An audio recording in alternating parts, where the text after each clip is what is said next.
Hello and welcome to unMadeGaming, guys. It is Tuesday, and yeah, we're here. We're here. We're proud to be here. We're playing Curse of Strahd, and we're down a player. I think he's dead. He's actually dead in real life. He saw that we were playing Curse of Strahd, and I threatened to kill Mr. Bitters. So he just said, "You know what? I can't handle this amount of stress." So he left. Skaggith, thank you for those lovely bits. Shower me in your hot little biddies. Yeah, so we're gonna discuss who the hell we are, and we're gonna try to jump into this and wait for Mr. Frags to get here, and then we'll all play with him as well. So let's start with the reason that Frags is dead. Mr. Bitters, who are you? What are you doing here? And who are you playing tonight? Don't know. I don't know. Stewart Gibbs. Nailed it. 1 out of 3 ain't bad. That's still a C-ish. I'll take it. Yeah. No, I'm Mr. Bitters. I'm a moderator around here. I hate everything. Yeah, that pretty well sums it up. Sweet. Skaggith, if you check down in the donation section down below, for all those bits you're donating, you can donate for stuff down there. There's a bit conversion rate for the donations. You're right. This isn't speedrunners. Wow, guys, I'm on it today. So while I'm fixing this, we'll jump over to Madfish. Who are you? What are you doing here? And who are you playing tonight?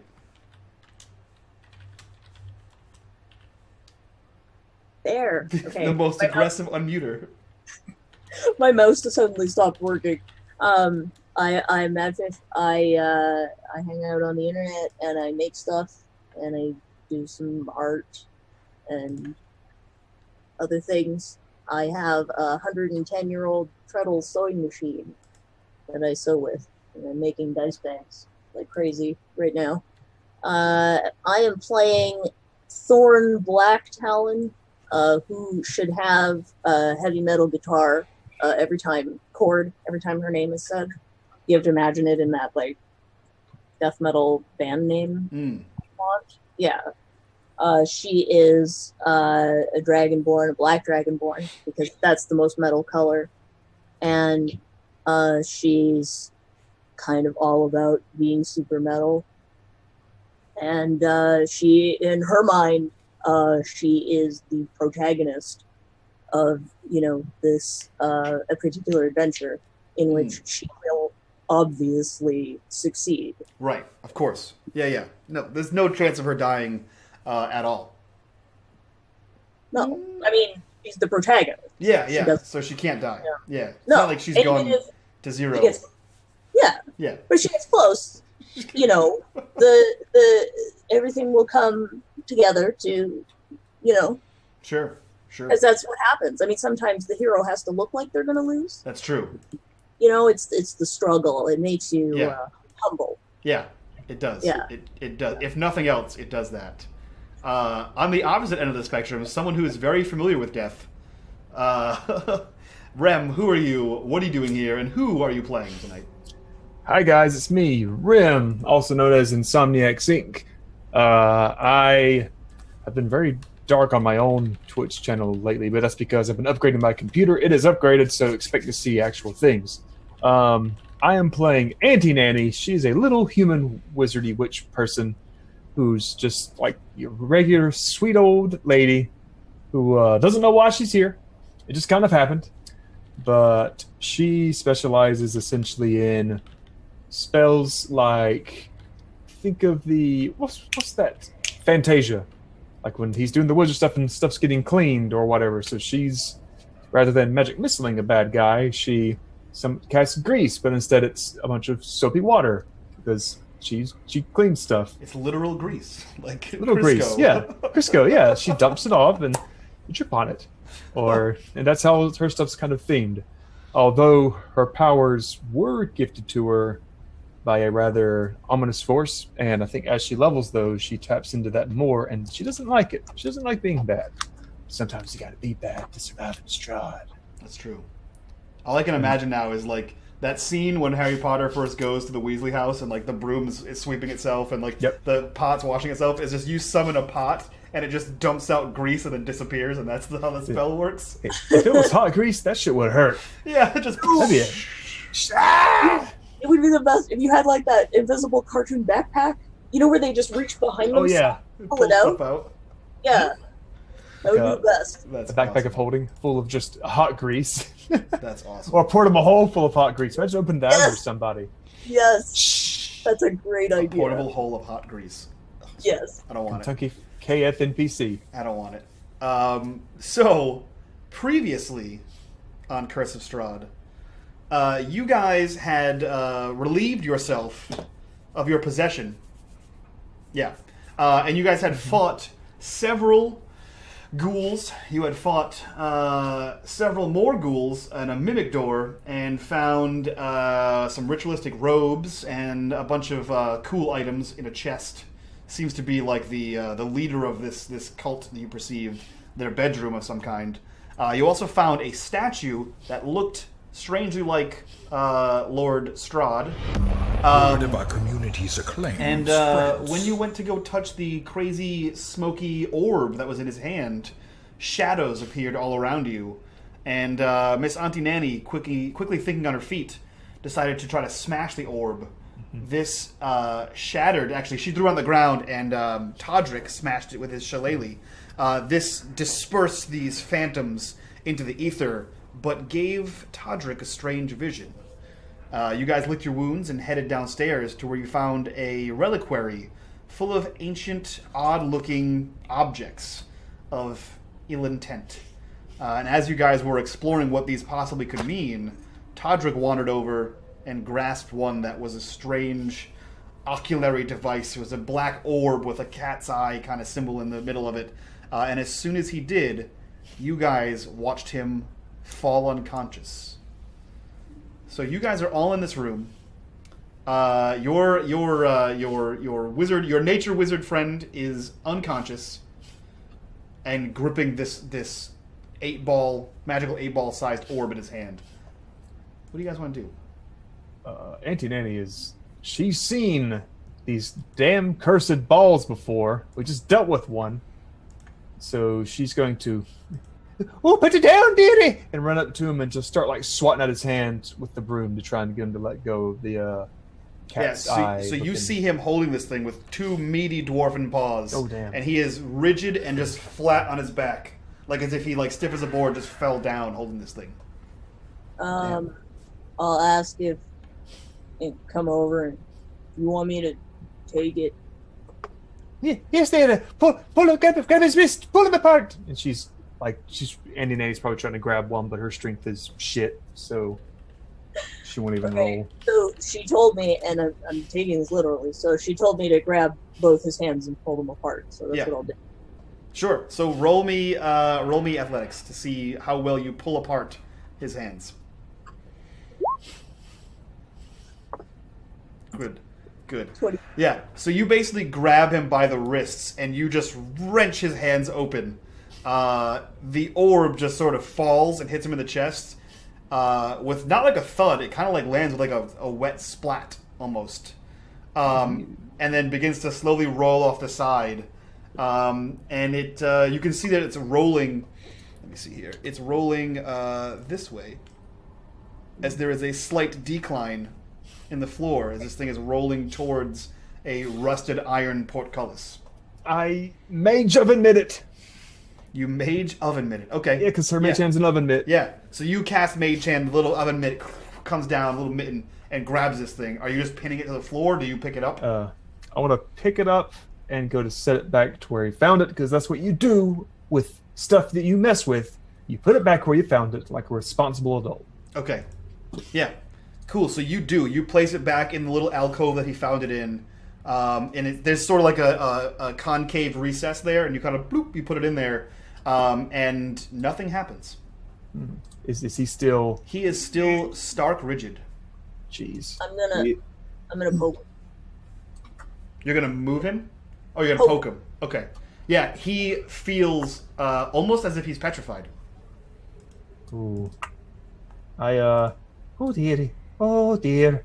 In a panic, I'm gonna go down here Okay. dip my broom in the water, and start just like hitting him on the face with it. So to you see get if I down can wake there. him up. You get down there and it's nice and dark, but you can see like this rusted iron portcullis, and you can look inside and you can see that there's like a pool of this fetid water, and it smells kind of like swamp water. Like this is like there's probably not this isn't a natural spring here. And He's with getting a nothing face full moving of around- it. Yeah, with nothing moving around, it kind of smells gross, and you kind of dip your bristles in there and you bring it up there. You now have a moist dwarf. He does not respond to your wet bristles. Is there any way, because everyone responds to Nanny's wet bristles, is there any way that I can figure out how long he's going to be basilisked up? Yeah, you could roll me a medicine or an arcana. Okay, I will roll as that train goes off. Arcana. I rolled a 21. Yeah, so you're looking at him, and you're kind of seeing what's happening, and you're giving him like a few pokes, and you can feel that there is some spring to his skin, and nice. his beard moves, so he's not actually petrified. Your best guess is that he's in some kind of magically induced fugue state, where he has just gone completely catatonic by something that happened to him. You assume when he touched the orb. But you're not positive, and either he has to make it through himself, or something has to happen to pull him out of it. I Thorne, and I mage hand the eye. Keep an eye out. I have to go get him, I think, and I'm gonna grab the orb. That took a turn. Yeah, so you do. So you mage hand the orb over to you, and you just bloop, you drop it in your hands. So Thorne and Stewart, you see the same thing. You see Auntie Nanny look at the orb and then go stark rigid and just pass out. Like she falls right next to Toddrick. Auntie Nanny, you see, you see the orb and you're looking into it, and very like Palantir-like, you see this lidless eye, and you're kind of looking into it, and the eye, like the iris, sort of opens as you're looking at it, and you feel like you're being pulled into the iris of this strange like, you know, glass orb of an eye. You feel like you're falling, and you feel like you're falling into just utter black darkness, and there's this distinct cold all around you, like the coldness of death. And above you, all you see is this great orb of a moon, just getting further and further away as you're falling and falling and falling and falling. And you kind of lose track of how long you're falling, but you can no longer see the moon. And when you land, or when you just feel yourself stop falling, you kind of like dust yourself off. You know, you still have your broom, and you stand, and you're in a cemetery. I hold my broom up, just in case I got a swing. I light up the bristles, and I'm going to start shimmying around. Maybe I can read some tombstones, figure out where I am. Have you ever seen... oh man, now I can't even think of the movie. Anyway, we'll get back to that. So you basically light your broom up, and there is just shadows and fog all around you. So much so that, like, when you're holding your broom aloft, that your light barely extends 5, maybe 10 feet, as a suppressive fog just kind of reflects it around you. And I try sweeping it away. You do, and you see it swirl all around you, but it always pulls back in. And the furthest you can see is a wrought iron pointed fence that seems to be the extremities of this graveyard. And as you reach your first graveyard, as you reach your first gravestone, you see one that is bedecked in typical Albion fashion, which you know as the next country over from where you're from. Think your typical medieval England. So it's bedecked in that church style, pointed, and you read across the gravestone, Stewart Gibbs. Oh dear, Don't tell me he's been grabbing things too up there. And she's gonna start trying to go, Toddrick! Toddrick! And I stop. I'm gonna start digging this grave. Okay. Yeah. Stewart! Get out of there, Stewart! Cool. So You're not dead yet? What are you digging with? Just your hands? You're just going... What I got on me? Let me see. I have cooking tools. So, a pot! A pot. Okay. Yeah, so you just take your cook pot and you're just digging this cook pot out. You're digging it, and you're going for quite some time until you hit a wooden... You hit that, like, as you're scraping something, and you've hit some manner of wooden box, what you can assume is a coffin. I start scooping up more of the dirt. And then, okay, Stewart, if you feel down here, Stewart. Oh, jeez, I hope this is an empty coffin. And she's going to crawl out a little bit and use the broom as like a lever to open up the coffin and see what's inside. Please don't be centipedes. Please don't be centipedes. Please don't be centipedes. It is centipedes. No, it is... You see a rough facsimile to exactly what Stewart looks like he was wearing. So you see Stewart's exact armor, no polearm, but you see just the suit of armor. There's no skeleton, there's no body, nothing. You just see what looks like what Stewart was wearing inside this. So, Stewart, he's going to need his clothes back, and she's going to start trying to throw all the shit out of the grave onto the dirt outside. Okay. And then crawl back out of it.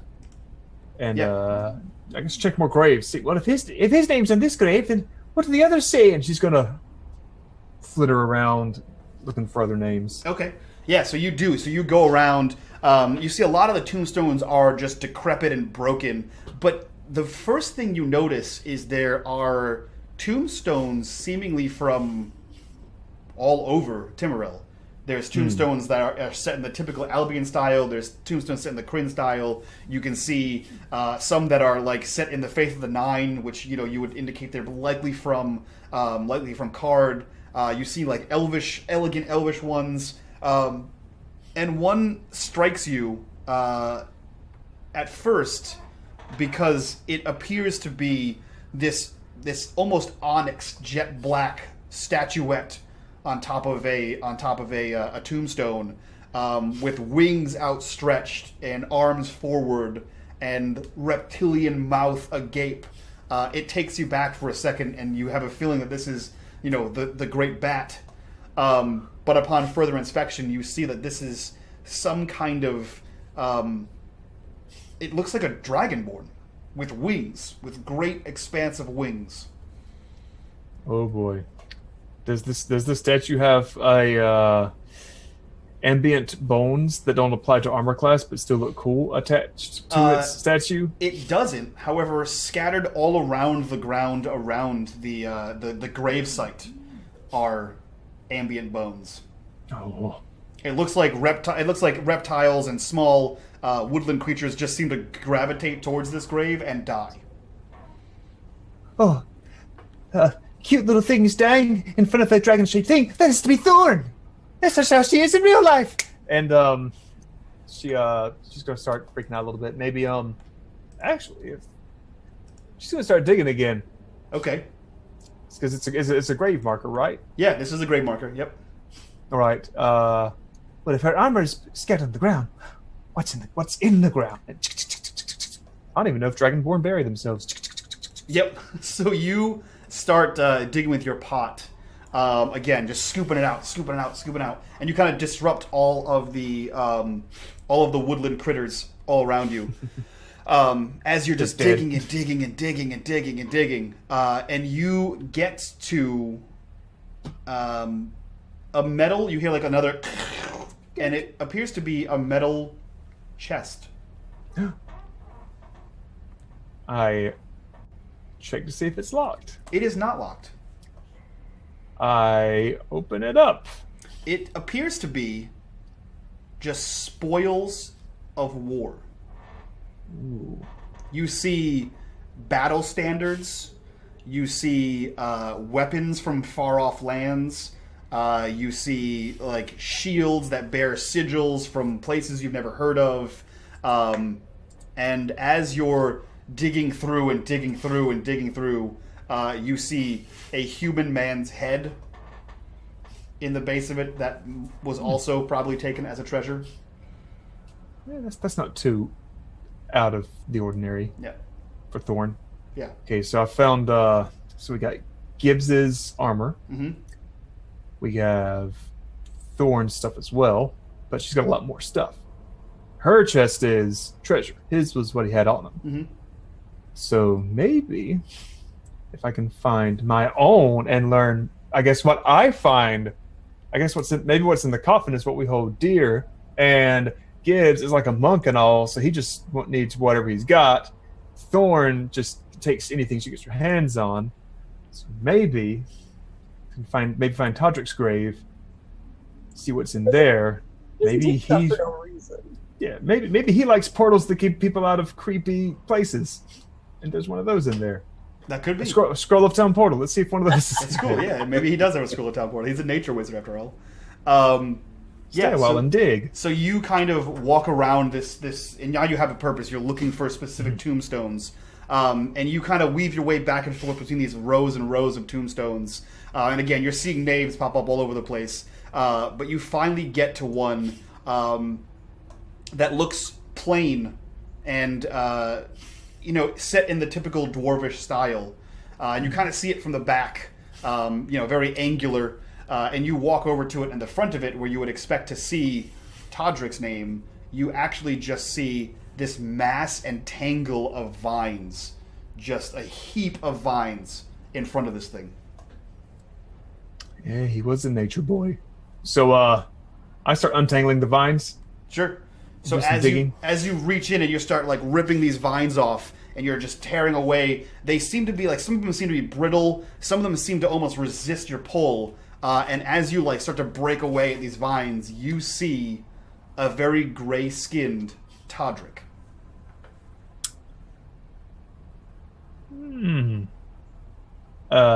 Is it a living Toddrick? You can't tell.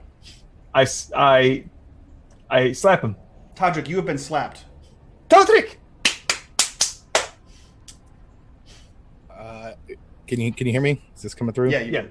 Okay, I haven't used his mic doing this. So. Am I dead? You're not dead. No. You're in a coffin in the ground that's been dug up, and I'm standing over looking at you. I'm gonna do the Undertaker. Just. What are we? Well, you see, Toddrick, when you grabbed that funny-looking eyeball thing, you went completely stone. And I figured, well, I have to come in here to get you. So I grabbed it too. And then I showed up here, and I found you in this grave, covered in vines. Were the vines? Are the vines my vines? You can't tell. They just seem to be all over you. I'm gonna kind of pull. I'm gonna step up out of them. You just do. like You are in a 6 foot deep hole, or actually probably for you it's like a 3 foot deep hole in a nice wooden box, just covered vines all around you. The vines seem to come like from underneath the box, and they go up the walls that Auntie Nanny just dug, and they are exposed outside of the top of your grave. Where are the others? Well, you see, I don't really know, but I said that I was going to go in here and find you, so they're probably back in the real world where all those little trinkets were at. I found their gravestones, but they weren't buried beneath them. And okay. I go and point at Thorne. See, here's Thorne.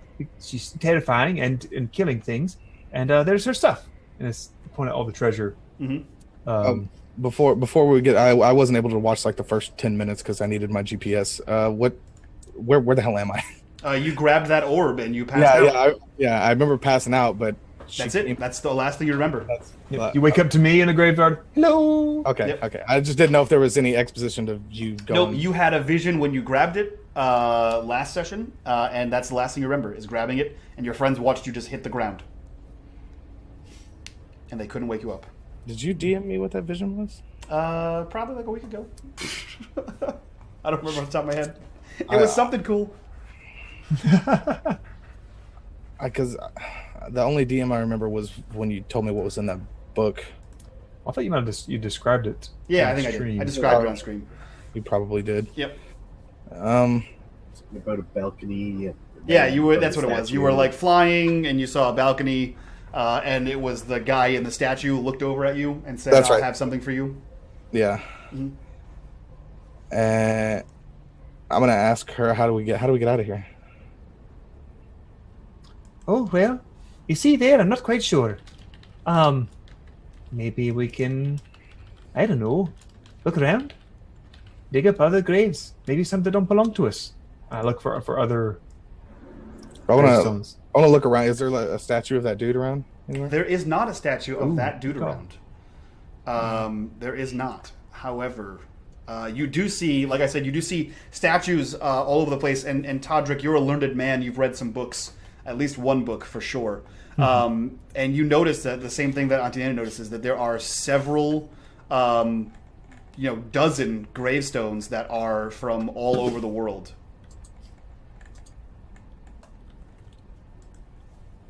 He's gonna be confused, and he's gonna ask Auntie Nanny how she got there.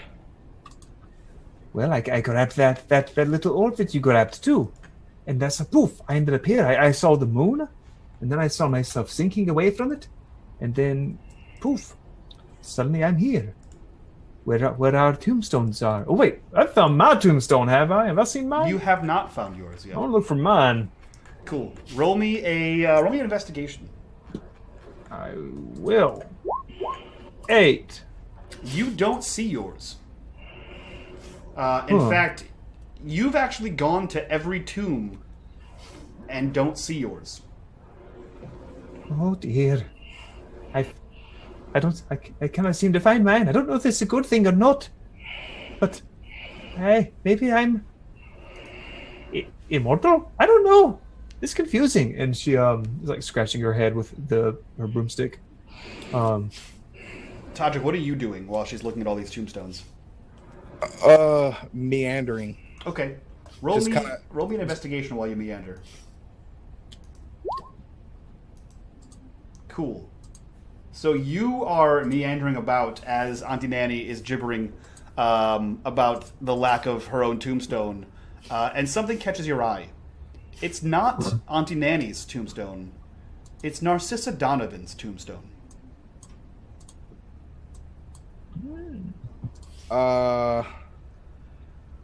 Is there anything ornate about it? Is it just a regular? Not a thing. plain- It is plain- by far in this graveyard. It is the most plain.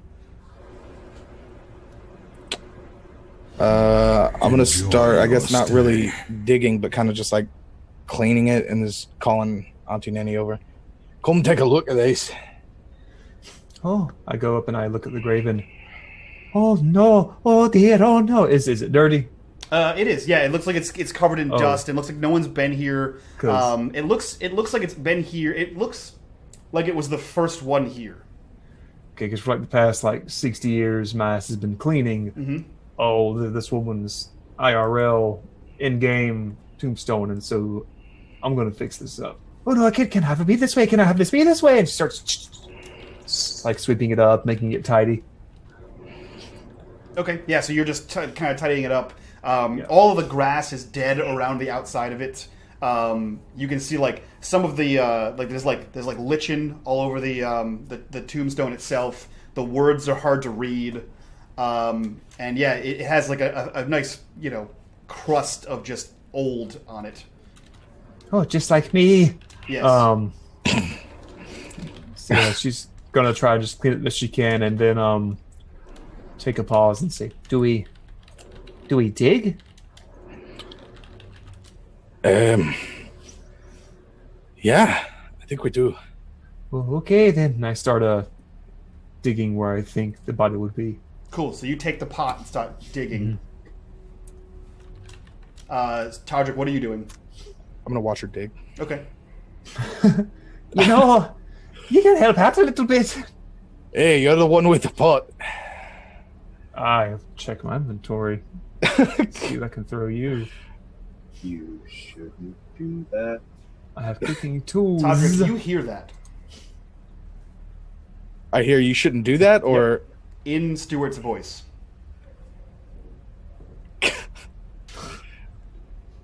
Nanny, hold up. Oh, Nanny. Oh, Nanny. Oh, Nanny boy. And did you hear that? Did she hear that? She does not. She's in a hole, digging. No, I'm in a hole. I cannot hear anything except for dirt. By the way, Nanny, you dig really fast. She's Oh, a I know. quick digger. I'm very old. I'm going to be in the grave soon. I need to get used Practice.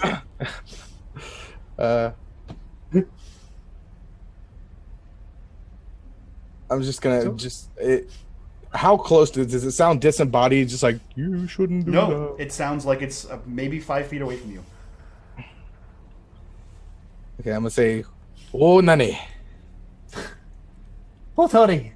Stewart. Are you looking around? Yeah, I'm kind of like trying to figure out where that came from. Yeah. So as you do like the slow peek, there is a disembodied. There is an embodied. All of the armor that Auntie Nanny had pulled from the ground is standing beside you, with a light bluish, pasty white spirit form of Stewart Gibbs. You seem to be staring at your friend's ghost. Toddrick is just gonna lose his fucking mind because he's gonna think Stewart's dead. No. What have they done to you, Stewart? No, he's gonna get down on his knees. Why, Stewart? Why?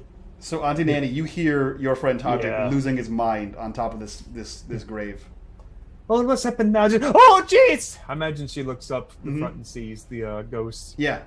And And, as you kind of like peer up and you see like the feet of the ghost and you look up, you have time to like look around you and you realize that in front of every single tomb or in front of every single grave is a ghost. Oh, shit. What about the grave I'm digging now? Nope, there is nothing in this grave. Nothing rises out of it. Yeah. Toddrick! There's ghosts! Everywhere I look, there's ghosts!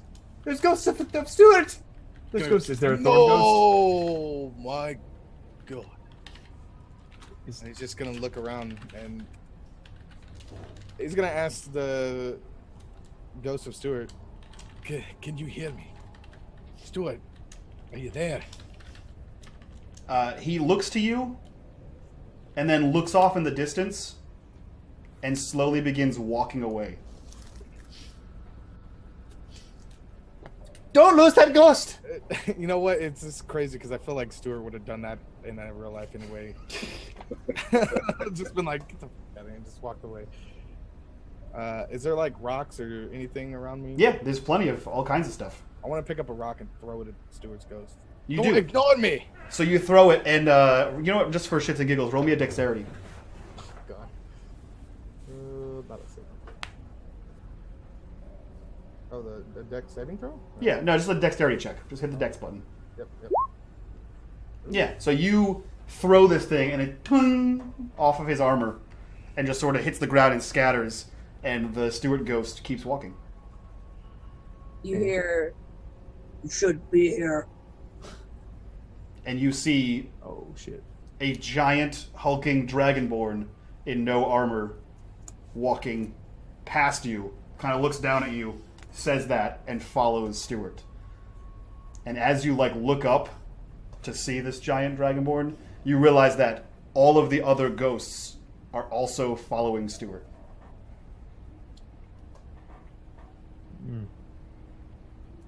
And only he hears that Toddrick. No, you all hear. Oh, You shouldn't damn. be here. I think we shouldn't be here. Let's follow the ghost. Let's see where they're going. Yeah, let's hop in line. And she's going to get behind the ghost, even though she's Do not. all these ghosts have something that would be part of them in the real world? I mean, no. Okay. Yeah, you just see Thorne without any armor. You see Toddrick with his armor. I'm sorry, you see Gibbs with his armor. and all the other ghosts seem to look like what you assume they look like when they died. But again, you don't know all these people, so it's kind of hard to say. And he's not even gonna acknowledge Auntie Nanny saying we should follow him. He's just gonna follow. He's just gonna keep walking behind Stewart, trying to figure out. Cool. He needs to get to the bottom of why his friend is. So you begin walking and following this funeral procession of ghosts, and while you're doing that, Thorne and Stewart, what are you guys doing in the real world as your friends are unconscious? Well, as soon as Nanny grabbed the orb and went rigid and hit the ground, Stewart looked over at Thorne. Even you think that was stupid, right? I guess. I mean, and she pokes Nanny. Yep, she feels just the same way as Toddrick, with a little bit of give, but she's all rigid. Well, how? They're not doing anything now. So, we gotta do stuff. Well, I think if we leave them, you know how Nanny keeps dying while she's awake? Yeah. So if we leave her asleep, she's going to die even more. Oh. Right. How do I make her not die? Well, I'm going to start with Toddrick because he was the first to go. Okay. And Stewart's going to get down, kind of straddle but lift up Toddrick by the scruff of his shirt and slap him. Toddrick! You slap him and his head just slams to the side and then just stays there, all rigid. It doesn't even loll back. Realizing this is kind of awkward, he's going to switch hands that he's holding him with, slap him with the other hand. And again, it just cranks to the side and stays in that same position. Well, your slaps seem to have no effect on stone Toddrick. I've got nothing. It had to do with that thing Nanny's holding. Sorry. Keep going. You could smash it. I could smash it. You could. Do you want Like me that one upstairs. Yeah. But I think this is magic stuff. I don't do magic stuff. I know a little bit about, magic and stuff. I've done some training.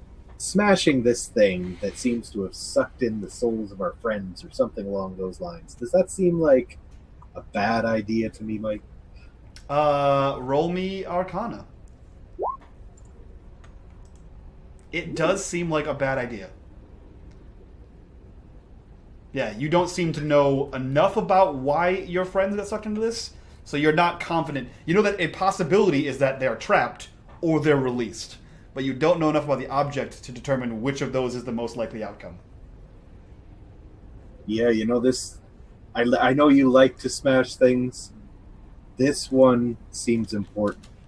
But that one over there, and Stewart will just point to one of the other little alcoves with the thing in it. Mm-hmm.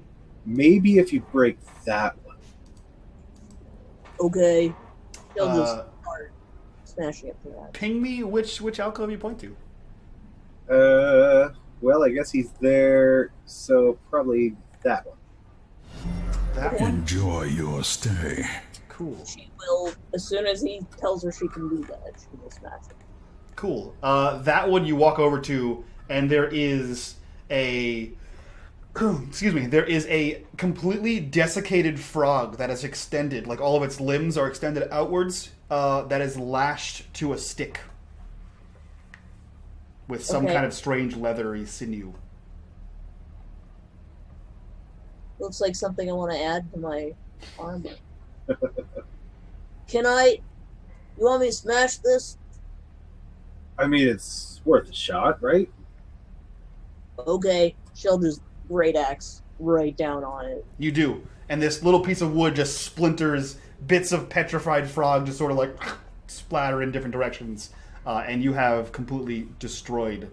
She's This aiming to, like, put a dent also in the like the alcove, like the little space. Just by sheer force of your downward swing, it does. And you have a little hash mark that you just cleaved into the alcove. But your friends don't look any more awake than they did before. Even after another slap? Even after another, his head just goes to the other side again. Okay. Just snaps back. I'll move to the next one. This one here. Okay. So I guess we'll just do a procession of. Yeah, you're just smash gonna and keep smashing things and smashing things. and then Perfect. slap. Yeah. Cool. Yeah. So smash, slap. Okay. Yeah. So that is a dagger with a rat skull set into the pommel of the dagger. Yeah. That's kind of badass. I kind of want that. It is kind of badass.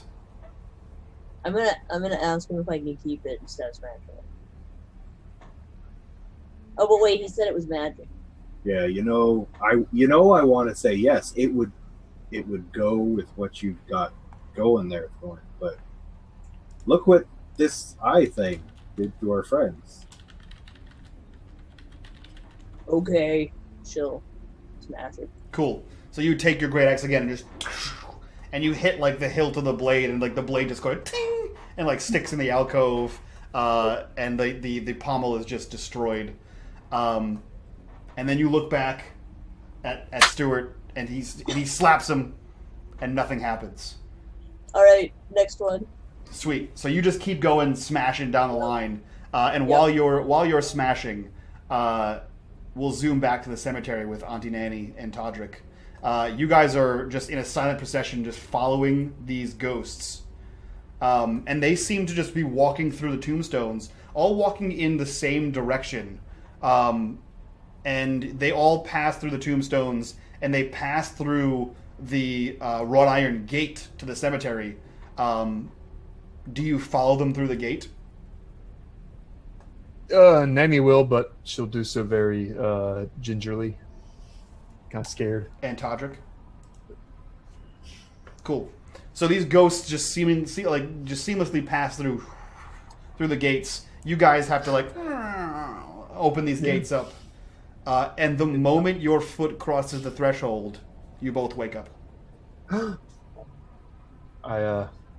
What position are we in? Do they put us in any kind of funny position? Nope, Did you they are throw just us in the laying pile? there, still holding the eye, because no one took it from you.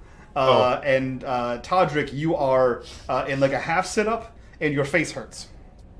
Also, Stewart is sitting on your lap. He has mounted you.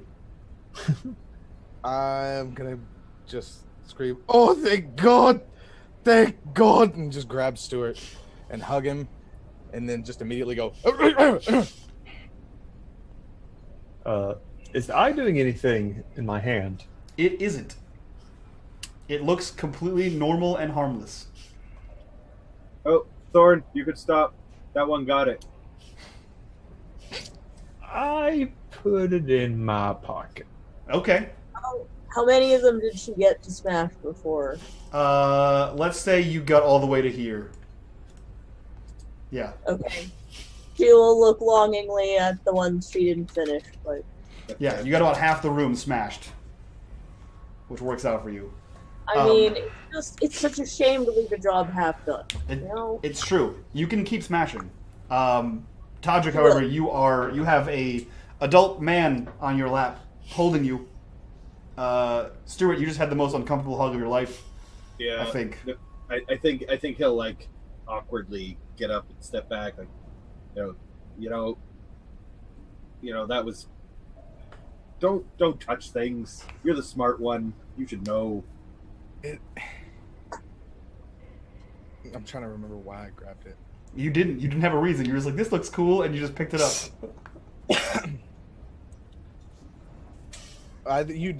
You describe. Yeah, I think I just picked one, and you're like, it's an orb with a cat eye, and I was like, yeah, I'm gonna grab that. Yep. I don't think I'm gonna grab that. I feel like I might have read somewhere about some kind of orb, and thought that maybe knew that most orbs have something to do with magic, and thought maybe it was some kind of key or some kind of like, yeah, I figured it was valuable after looking at all the other stuff. It's like, I thought it was the Eye of Agamotto. Sorry. Fucking worse. Now he's gonna say, it was insane, Stewart. You were dead. Everybody was dead except for me and Nanny. I guess the spirit playing did something to you. Nanny, does your face hurt? No, I can't really feel my face. It might have been. It might have been those vines. They might have transferred something. Anyway, it was Stewart. There was a grave for Narcissa. He's just gonna look at him like, Yeah, she's dead, right? but we both know she's not buried. There is no gravestone. There's a temple. There was no spirit for her. And Stewart's not. Stewart didn't pay attention. At the time he just followed Stewart's ghost, so he didn't realize that there was no Narcissa spirit. Mm-hmm. Yeah, she did not come out of that grave. Every grave had a spirit, but mine, yours, and hers. I'm quietly smashing. Yeah, I assume you're just crushing them as you go. Like, huh? What's going on? Who's got a grave? Thorne's yours is full of gold and treasure and conquered things. What? Where? In the little spirit world we went to. Apparently your grave was just full of loot. Kind of tilts her head, and then she's like, "Good." She just turns around and goes back to smashing everything. As it should be. Great. Well, there's not going to be this loot. You got me started. I mean. Yeah, no, I think smashing the rest of those is a good idea. This took you to a spirit world where you saw my grave. Yeah, it was. I'm just so glad you're not dead, Stewart. You told me I shouldn't be there. Did you say something to me? Yeah, I said, Toddrick, wake up, you stupid bastard, and I slapped you. Oh, is that why my face hurts? That's exactly why your face hurts. Yeah, and you let me look like a fool here asking her face. Damn it, Stewart. Yeah. No, but even the ghost did that thing that you do to me when I ask a question that you think is stupid. He turned around and walked away. That does sound like me. But they all walked away. They all went to what? You said they walked through a gate. Mm-hmm. What was beyond the gate? It was just dense fog. Okay. They all walked into the fog, and I guess you guys brought us back right before we figured out what was to it. Yeah, I guess that was it. We were just smashing the things. Because we're all assuming that it was her that smashed something and not actually the fact that we broke some kind of barrier, right? Yep. I mean, you guys are safe to assume whatever you want to assume. That's what I'm going to assume. Because, I mean, I was just so bent on wanting Stewart back. I just want my Stewart. Stewart. I mean, I hate this room more than most of the rest of the house so far. Most of it. Except that kid room. Well, the room you died in. That one wasn't great either. I mean, I got better. There's a lot of rooms you're not a fan of. I didn't like the smelly room with the smelly guys. That's true. Those guys did smell. I'm not a fan of any room in this house. Not fan of the house at all. That's true. You guys have been relatively fucked the entire time. So, Thorne, you would have noticed as you were smashing things that there is a secondary passage that leads down. There's also the passage where you saw the eye roll towards, and Auntie Nanny go get some water. Now that she's done smashing all the things, she'll go look down here at the water and the. Yeah, you see a large iron, rusty portcullis, and through which you kind of see like just a pool of water, and then standing in like the center of the pool, there seems to be some kind of stone something, like an island in the middle. Does this portcullis look like something I could maybe pull, break? You can try. Okay. I will try. Athletics check. Okay. Just gonna try and like either just gonna like try and pull the center one to the side so that either she'll bend it or hopefully if it's rusty enough just break it. 24. Cool. So you so you do. You begin to like yank on this bar, and you're trying to grab it from like different angles and different directions. And eventually you see like towards the bottom there are rusted spots. So you kind of squat down and you grab like towards the rusted area and sort of break that off, and then just wrench it up. So you now have like a 6 or 7 inch space to slide through. I don't know what that translates to in Canadian. I'm sorry. Would that? I don't know if that would be quite big enough for me. It would not. Okay. So I will have to go on to the next one. Nanny's gonna peek her head around the. Oh, what's that there? Yeah, you guys hear that. You guys hear ping of the sound of metal whining. And then she'll work on the next one. Yeah, Nanny, you see this. You see her just like yanking and yanking on the bars. Is there enough of a gap between that first bar for maybe a withered old lady for a withered old lady? Yeah, you could squeeze through as an elderly woman. You could squeeze through that first bar. I'll let her go. If she comes up, then I'll step aside more. Yeah. As someone in no armor and who is elderly, yeah, I'm sure you could squeeze through that. This would be great. Then I will take one of those torches. Yep. That we had, cast light on it. Okay. And chuck it in that room real quick, or maybe like just 15 feet out in front, so it's like floating on top of the water, so I can kind of see what's next door. Yeah. So you do, and immediately the torch sort of like bloop, it like sinks back in and surfaces, and just floats on there. And you see there are stairs on either side of the door. The portcullis, and there's some kind of tiered island, stone island in the middle. And then the moment you cross the threshold, you hear...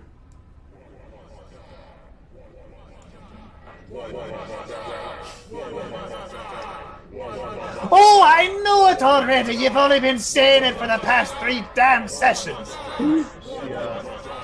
In her head. But yeah, she's getting kind of scared, and what's this thing? What's this thing? Does it look like it's attached to the? It does. It looks like it's the chain to open the portcullis. I start turning it. Okay, yeah. So you start cranking that down, and basically as Thorne is like wrenching one of the things, she like gives it a good crank on that, and then you start to like pull up the portcullis, and she's sort of like as it's lifting up. She looks very confused, but she lets go. Yeah, the portcullis just sort of like it clink, clink, clink, clink, clink until it gets to the bent rung and just like ding and hits the ceiling and can't go up any higher. However, Auntie Nanny, you're smart enough to know that if you let go before it's at its maximum height, it is going to fall back down. Nanny, so you need to find a way to secure it there.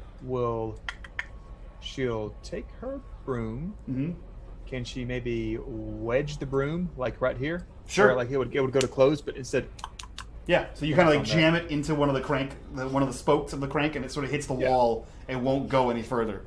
Yep. Okay. So it is now open, and you guys can enter. Or wait, I want to use that chain shirt instead. That chain shirt that was like community loot. Yeah. I'm gonna put that. You just jam it down in there. Cram it in there. Yeah. So I still got my stick. Yep. You do that. Okay. I was gonna bend it. Okay. Oh yeah, you can reach up there and bend it back. Roll me an athletics. Yeah, I was just gonna like bend the turnstile or whatever to make it. Oh yeah. No. So we do have a free. Oh, I have one advantage left over. We do also have another one because we just hit 10 retweets. Yay! Nice. So I'm definitely using that. Okay, cool. So you use your advantage and you sort of just like bend one of the spokes up, and now this thing is broken and will stay open the entire time. All right. Yeah, so you guys, so the two of you, flex a bit, yeah, and then get out of the way so that they can come through. yeah. So Stewart and Toddrick, you guys hear this noise, this like click, click, click, click, click, click, click, click, click, click, clang. What are you guys doing? I think first, once everybody else is out of the room, Stewart's gonna like have a little look around and pat Toddrick on the shoulder. I'm glad I'm not dead too, but if you're good, it sounds like we should probably go find out what they're up to. I clicked the wrong unmute. I unmuted the stream. He's gonna go. Yeah. Let's go see. What must I? Just one. Right. Just One. one must die. Is that really, are they saying one must die? One must die. I seriously this whole time thought they were saying what must die. No, one. Juan must die. Juan must No. die. No, what I do to you? Please don't kill me. Yeah, so this booming noise is just one must die chanting in your head. So as you guys proceed down, you see that Thorne has wrenched open the pieces of the portcullis. She's wrenched open the gear so that it stops moving. And the moment Toddrick steps inside, the chanting stops. What does you it do? now? Did I hear the chanting as well? You did, yep, loudly, as if like someone was in the room with you. And as soon as you walk in, Stewart, you hear it as if someone's in the room, just echoing all around. And as soon as Toddrick walks in, it stops, and all you hear is just like the lapping of water. She's just gonna like tilt her head. I'm gonna reach over and snatch up that torch and hold it, Sure, just in case. sure. And it still has light on it, right? Yeah, I guess light. Cool. So we found the source of the chanting. Hey, nice. It was making noise, and now it's not making noise. How deep is the water? It's like knee high. So it comes with like my thighs. Yeah, it was like your thighs. Yep. That's funny. That's exactly how deep his love is too. Yeah. Yeah, so featureless stone pillars support the ceiling around this this raised platform around you guys. And you see, let me just, hold on, I think I gotta do stuff. There we go. Now everyone can see what you see, because I'm dumb. Yeah. Cool. You also see, like, a large, like, right where you came in, on the opposite side, you can kind of make out there's, like, a break in the wall. Toddrick, you can see that because you can see in the dark. You see there's a break in the wall. You're not sure what that's about. Murky water covers the floor. There are stairs that lead up to dry stone ledges on both of the walls. In the middle of the room, like I said, has a tiered dais raised in the middle of the room. Excuse me. And rusty chain shackles dangle from the ceiling directly above this stone thing in the center here. Okay. Well, that looks scary. Mm-hmm. That looks scary. Little thing over there. So I'm just going to check out maybe the walls, look for anything, like in all those old Egyptian movies where they open the tomb and they start looking at the walls for scribblings. Yeah. And maybe the walls are completely smooth. Like, almost intentionally smooth. Oh, they were illiterate. They didn't carve anything on here. And I guess I'm going to get to this. And oh dear, because I didn't see it until I got it kind of near it. Mm-hmm.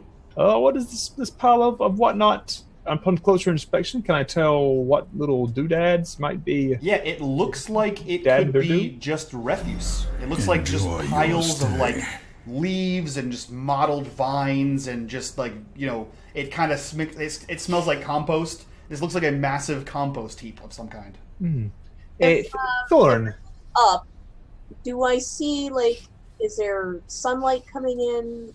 Is there a hole? Is there a way that all this stuff got in here? Roll me perception. Okay. Oh, I'm good at that. Yep. I got a 5. You don't see anything. Nope.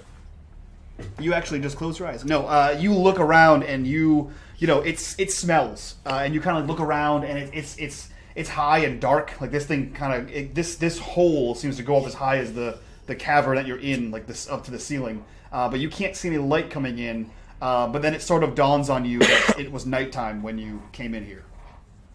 I don't think that would have dawned on her at all. That's honestly. true. That probably wouldn't have dawned. That's fair. It's dark. Yep. It's just dark. That's how it is. Yeah. What is up on this pillar? What is that? Up on this plinth up here? Yeah, or yeah, whatever. Did Fancy you word. climb up top to it? No, no. So as you get to the bottom, you see that there is a rectangular stone something that just rises out of the top of this thing. What? Does the ground feel smooth that I'm walking on underneath the water? Yeah. So there's no no rocks, nothing like Nope. that. No, this feels like this was and this isn't a naturally formed thing. This feels like this was made.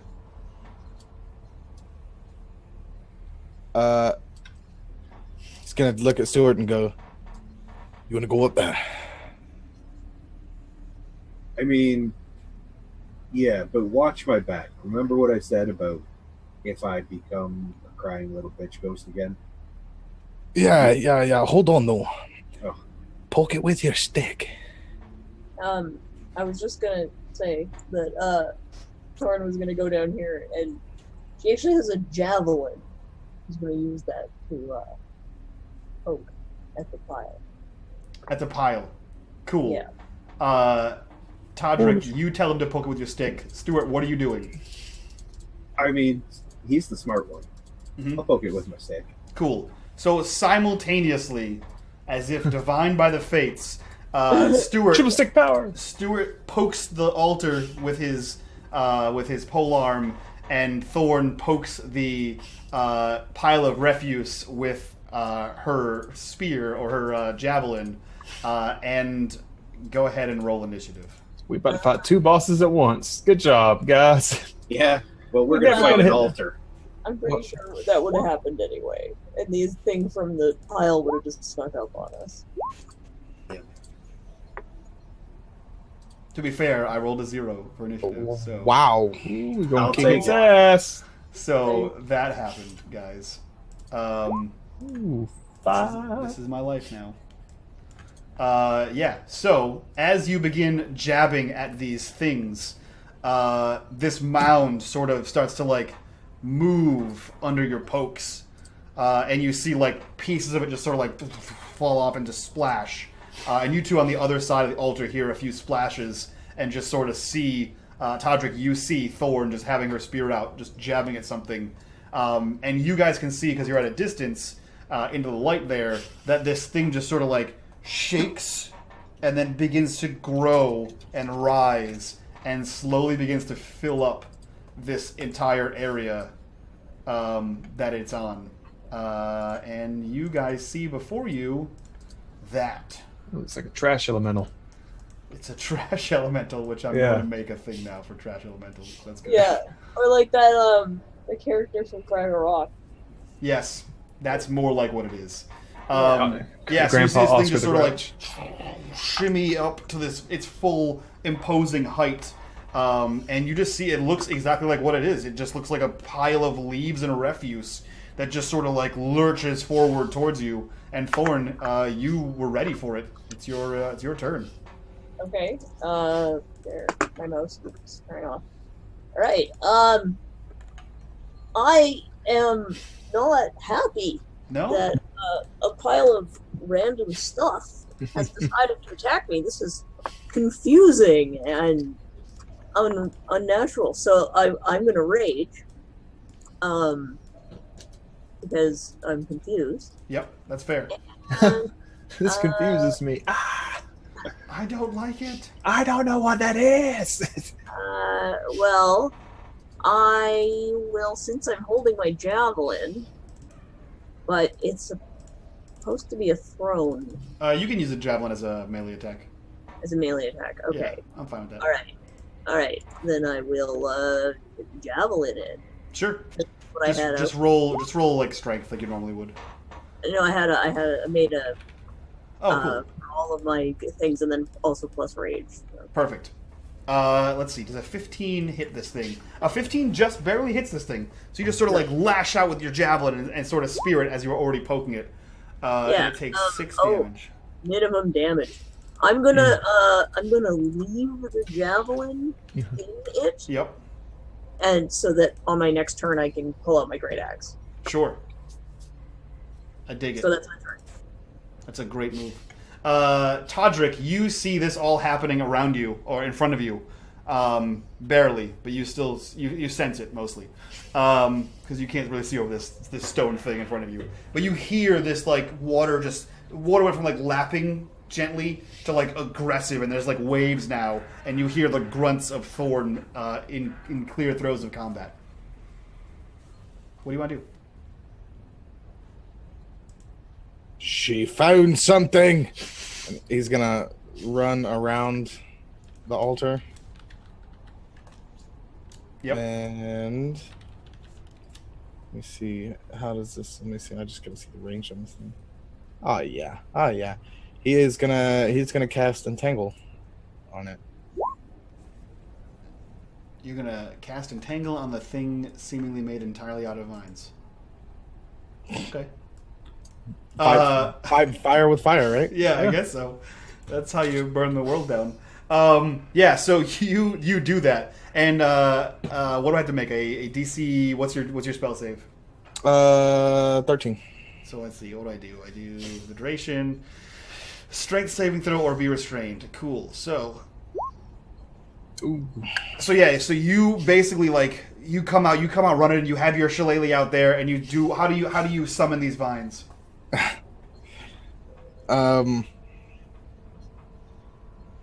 He's just gonna run over there and say, "Be still!" And like throw it, like not throw it, but like kind of make an upward movement with his little staff thing. And you all see in the light, you see like these vines just erupt out of the walls and out of the ground, and just sort of like entangle up into this thing.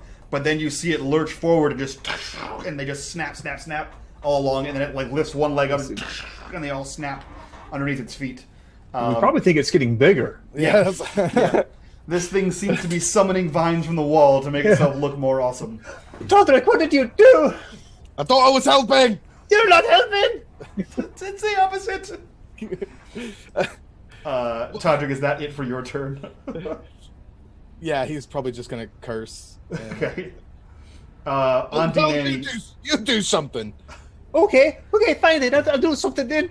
And she, I'm turning into Rick from Rick and Morty. Good lord. Yep. Oh, Rick. Oh no. Oh, oh, Thorne. What are we gonna do now? Toddrick. There it is. She's gonna scoot around this way. Yep. Does this creature that's probably about to start singing "Feed Me"? Yep. Does it have a big giant mouth that looks like that's what it does a lot of nasty things with? Because I do see a big mouth on it. I think you see that it has like several openings on it. If that answers your question, I'm gonna. You see like it has several dark cavernous openings. Oh. Well, I'm gonna delay my action. Mm-hmm. I'm gonna start to slip my hand into my backpack and delay my action until it goes to attack. Okay. Stewart Gibbs, it is your turn. Stewart's pretty sure he didn't do this. Like Yeah. he just poked some creepy altars. Right. He's gonna get all up here with his 10-foot reach, and kind of share a glance with Thorne. Yep. It's like cutting down a tree, Thorne.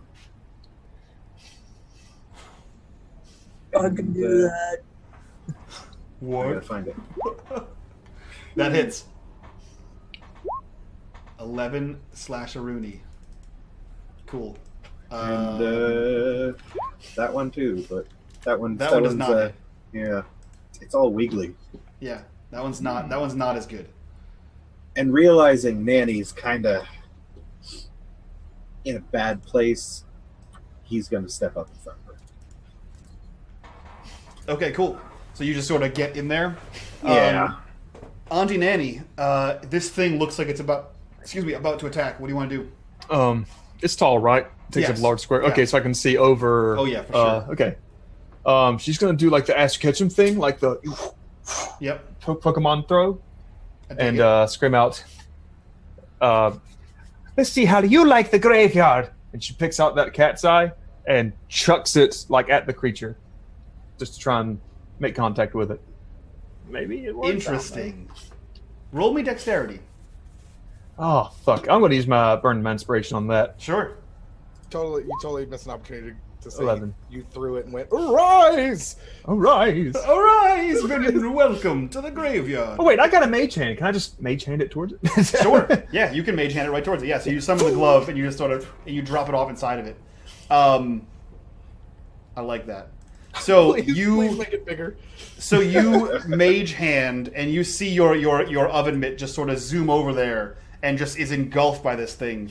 And you see, like, into one of its cavernous maws, this thing just disappears. And you see it like it was lurching forward, and you see it stop lurching forward for a second, and then you hear, Oh shit! and then it lurches forward more, and this time it goes right for Thorne. And Thorne, Okay. it's going to engulf you. Oh, You okay. need to make a DC 14 Constitution saving throw. Feed me Seymour. Oh, I'm sorry. Wait, I lied. It doesn't do that. It doesn't do that. I'm dumb. Oh, I'm I dumb. just have to grab her first, right? I'm It guessing. doesn't have to grab you first. Okay. Yeah. So, yeah, that's what happens. So it Can I- attacks you with a 10, which doesn't and then it hit. attacks you again with a 21 That hits. for 17 bludgeoning damage. Okay, I am down. So yes, you How? throw this orb thing, and just because of rage. that's true. It is Oh, half. right, half because of rage. Duh, Yeah. I'm not. That would be what? Half of 17, Round it up, so 9. 9. Okay. So I have 6 hit points. And Auntie Nanny, if you are paying close attention, which I assume you are, you see that the maw that you threw this thing into is closed, and all of the vines around that specific one are turning black, and the black vines are slowly spreading out from that area. Okay. So it looks like maybe it. I put my ball in its mouth and it doesn't like it very Yeah, much. you Okay. definitely made it better or worse. Okay, nice. Yeah, for sure, you did something better or worse.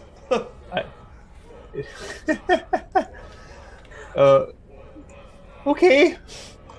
What is the rest of the stuff? What's behind me? I And guess. Thorne, it is your turn, as this thing is seemingly just trying to crush you to death.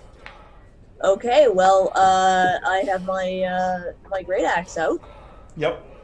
and I'm feeling very ragey, so I'm gonna rage attack. Okay, let's have it.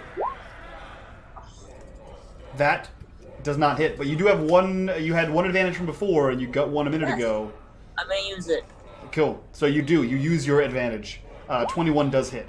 17 Yes. slashing damage. Max damage. Sweet. Mm.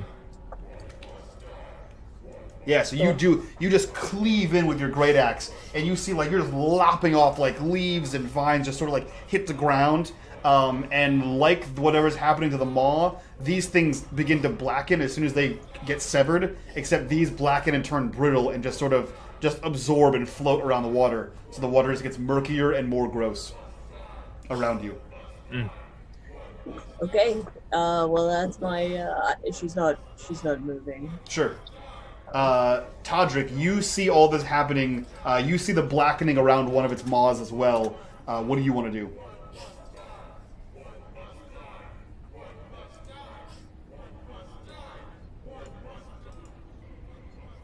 There you go. You got it. Yeah, I'm contemplating something, but it's not gonna be. So you said this stone thing right here that's not like a case or anything. It's just like a. It's not like a box. You don't know. You didn't go up there to find out. Looks kind of like a face. eye right there. There's another eye. You know what? Toddrick is Yeah, gonna. so if the water's about 2 feet deep, right? So it's about thigh level for you, and then the first stair rises like 2 feet out of the water, and then another 2 feet out of the water, and then another 2 feet out of the water. So this thing is like 6 feet above you, so you can kind of see this stone object on top. But to see what it is, you have to get up there. You have to climb up this wall, this thing. Well, Toddrick's about to do something really stupid. He's been avoiding this thing, but he want everybody standing in front of it, and he can't. He can't get a shot at it because they're shoulder to shoulder. So he's gonna back up and stand right there. Okay. So what you see now that you're up here? No, it's nothing. It's nothing too terrible. Trust me. You see a stone altar. It seems as though the top floor. In fact, as you're climbing up, you kind of notice that this is all one stone. This isn't like slabs. This is all seems to be cut out of one massive stone. You see once you get to the top that the top is covered in like a fine patina of like this rust color. The whole top is coated in it, and you see like rivulets down this stone altar, for lack of a better word, of this like strange carvings of, and they're all covered in that same rust. But as you kind of look closer, this altar is carved full of hideous depictions of ghouls and monstrosities, all grasping up towards the top of it. And just above it, you see a set of rusted iron manacles hanging down from the ceiling.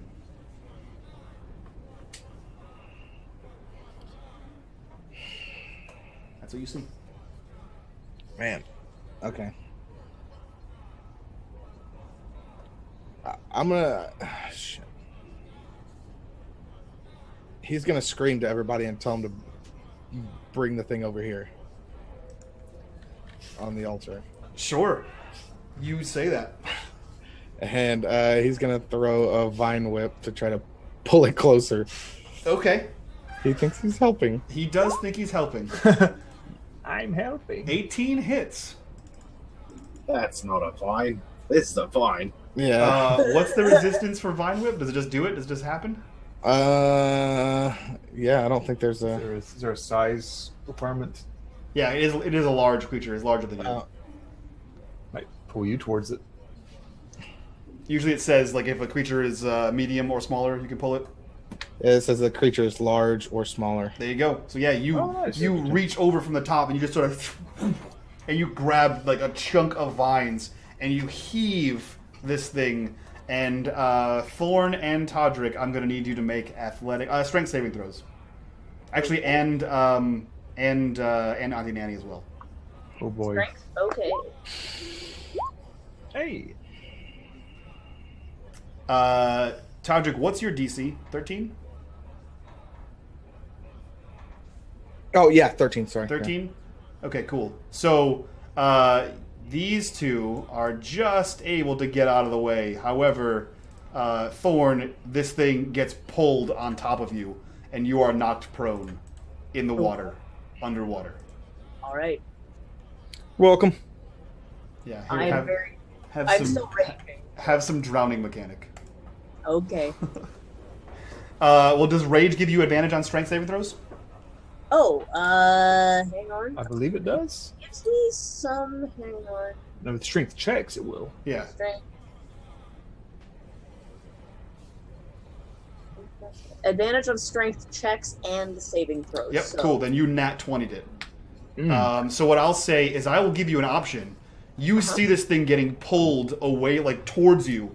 Like, it seems to be against its will. You can stop it, or you can get out of the way.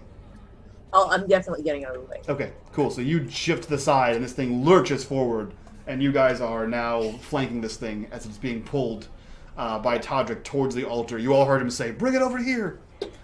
And it is Auntie Nanny's turn. You are now far closer than you want to be to this thing. Yeah. Auntie Nanny is going to disengage. Sure. And 5, 10, 15, drop the torch, like, right here. Sure. Maybe. 20, 25, yeah. That's her turn. Can I just make a thing there? Edit. Nope, I sure can't. I think if you if you drop like an object there and then add the glow around the object. Yeah, I don't have an object. I'll find one. I'll be your object. You'll be my object. Yeah, so you do that. You drop the torch and you run to the opposite side of the entire area. That works. That is your turn. The rest of you, you see this happen. You see Auntie Nanny run in fear. Toddrick, Stewart, is your turn. Again, Toddrick's a smart one. I think he might be onto something. Probably got a good idea. Stewart's gonna as well disengage. And get up here. Okay, so you're gonna run and hide behind the statue there, or behind the giant thing there. He's trying to make himself seen, trying to play bait. Okay, so do you run like up over the top of the dais and then like back down? Probably just like directly up. Okay, cool. That happens. Let's see here. This shambling mound.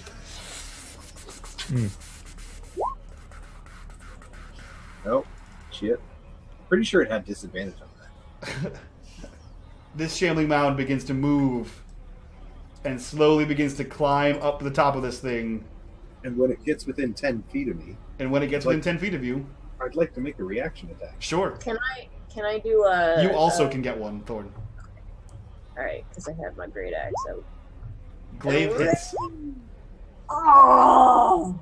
4 slashing damage. That hurt to watch. That hurt to watch, Matfish. And this thing misses. Nope. Toddrick somehow. I don't know how, but this thing just right at Toddrick, and you're not sure if it like was confused about shambling uphill and didn't judge what happened, but this thing just misses, and you just deftly dodge around these vines that are just pummeling towards you. Thorne, it is your turn. This thing is escaping you. Yeah, well, she does understand what they're trying to do, so she's gonna go up behind it. Sure. And she's going to, she's gonna attack it, but in the direction that she wants it to go, like, try to encourage it to get away from her. Try to push it that way. I got you. Yeah, so, axe again. Oh, that's much better. That hits. That hits for sure. 16 damage is a solid hit. Numbers, how do those work? That's how they work. Okay, cool. I had to brain for a second. Yeah, so you slash, and the same thing, you're just cleaving chunks of this leaves and debris and vines, and as soon as they hit the water, they sort of float and they all begin to wither, and then they just dissipate in the water, and it gets like disgusting and murky and blacker around it. I'm not liking that. I don't think she's really noticing that at this point. Yeah. Toddrick, you had a plan, I thought. What was that plan? I thought that Enjoy your stay. when we got this thing up on the altar, it was what must die. It was one must die. You thought that? I thought that, and the things hanging down. I don't know. I was hoping maybe it was big enough to get caught. Like, oh no, oh god, there's stuff in my face, kind of thing. It's just one set. It is one set of chains. A set of chains. Like chains to hang somebody like this, like by the hand. Like manacles, yeah, like hand, yep, with manacles. I did say chains with manacles. Yep, you did. Yep. You definitely did. Yep. And you see everything stained in the rust color. But this thing is all up on your grill right now. It seems to be unaffected by the chains that are over here. Over here above it? Yeah. Yeah, it seems to be entirely unaffected by those chains. Honestly, 5 to 10 feet away. I see where you're going. It was a good idea. Honestly, I was kind of hoping it would get on the altar and then just somehow just become super powered. Yeah, just some kind of magic happen. Yeah, he would just be like, and it's actually, a princess. or something. I don't know. Yeah, it's not a Great. princess, it turns out. You're fairly confident now that it's all up on your business. Our princess is definitely not in this damn castle. Yeah. Are you running away or are you disengaging? I'm gonna disengage and I'm gonna take a step back, and I'm gonna run next to Auntie Nanny. But as I'm running, I'm just gonna yell at Stewart, "Golden pork!" and hit it with another thorn whip. Disengage is an action, so you can only disengage or attack. No, all right, yeah, then I'm just gonna. Well, yeah, because I don't want to be all up on it. Yeah. So, I mean, you can run away and get an attack of opportunity on you. Yeah, I'll do that. Okay, so yeah, you run away. This thing slams at you. Oops, that's not wrong. That's wrong. Enjoy your This thing slams at you stay. for 14. Does a 14 hit you? I don't even know why I'm checking. Of course, it hits me. Yep. Yeah. So this thing, you go to, you're like, oh, you go to turn, and this thing just drives a viney fist into you, and sort of forces you down the stairs. You take 10 bludgeoning damage. That's a lot. You about to get Seymour Krellborn. What was your secondary character's name? Oh Lord. I think if we all die, we come back as the Fratellis. And Chunk, the Fratellis and Sloth. Yeah, I'm Ma Fratelli. Thorne is Sloth. That's perfect. So yeah, this thing just drives it into you, and you sort of stumble down the stairs, and you sort of like grab Stewart and pull yourself up and say, "Coming through!" as you run through. But you can attack. Enjoy your stay. Me? Okay. Then. Yeah. Oh, he's still alive. Nice. You took damage because as long as you're alive, you can attack. I thought you were telling me I could ready an attack of opportunity when I disengage. No. So you can either run away and get attacked, or you can disengage and do nothing. It makes total sense if that's what you said. I just interpreted it in my head. Okay. All right. Well. So yeah, if you want to attack, you still have the ability to attack right now. The 10 damage was your cost for attacking. For running away.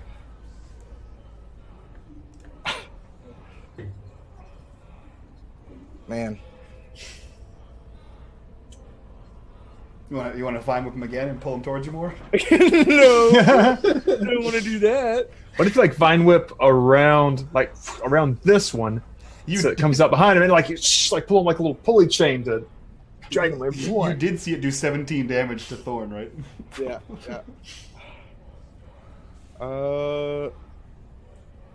I think I'm just gonna ready the shillelagh in case it gets close. Okay. So you can just cast Shillelagh. Okay, yeah, I'll cast. That's a bonus action. Yeah, it is a bonus action, so you can still make an attack. You can. So if you bonus action Shillelagh, you can use one of your. You can attack with it, or you can. What do you call it? You can use a spell that's a cantrip. Isn't Shillelagh a cantrip? Yeah, so you could use a level 1 or higher spell. Oh, that's true. Yeah, then you can use a level 1 or higher spell. Yep. Yeah, Shillelagh and Thorn Whip are both cantrips. I didn't realize. So yeah, you could heal yourself, or you could. Yeah. Or we can retroactively say you hit it before you ran away. Yeah, we'll do that. Screw it. Okay, so roll your Shillelagh attack. Hey, Papa Pal Mitch. Oh, that's not what. That's not what I'm looking. Stop touching your shillelagh. Yeah, don't touch it. A 15 hits. And it's magical. And it does 11 damage. Cool. It's So again, you just almost like your shillelagh is the battle axe. You just sort of whack at this pile of like wet leaves and vines, and just chunks of it are falling off underneath the pressure of that shillelagh strike. And you see as soon as they hit the ground, they kind of like writhe a little, and you see the ones you see them just turn black. The ones that land on the raised dais, they'll just turn black, and they just sort of crumble to dust and just stay there.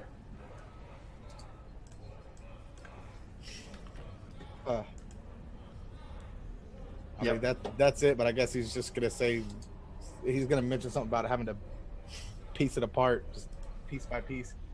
That's true. So let's pretend he said something clever. Yeah. He says something clever, and as he says that, it is Auntie Nanny's turn. Okay. Did Thorne smash every creepy thing in the previous room?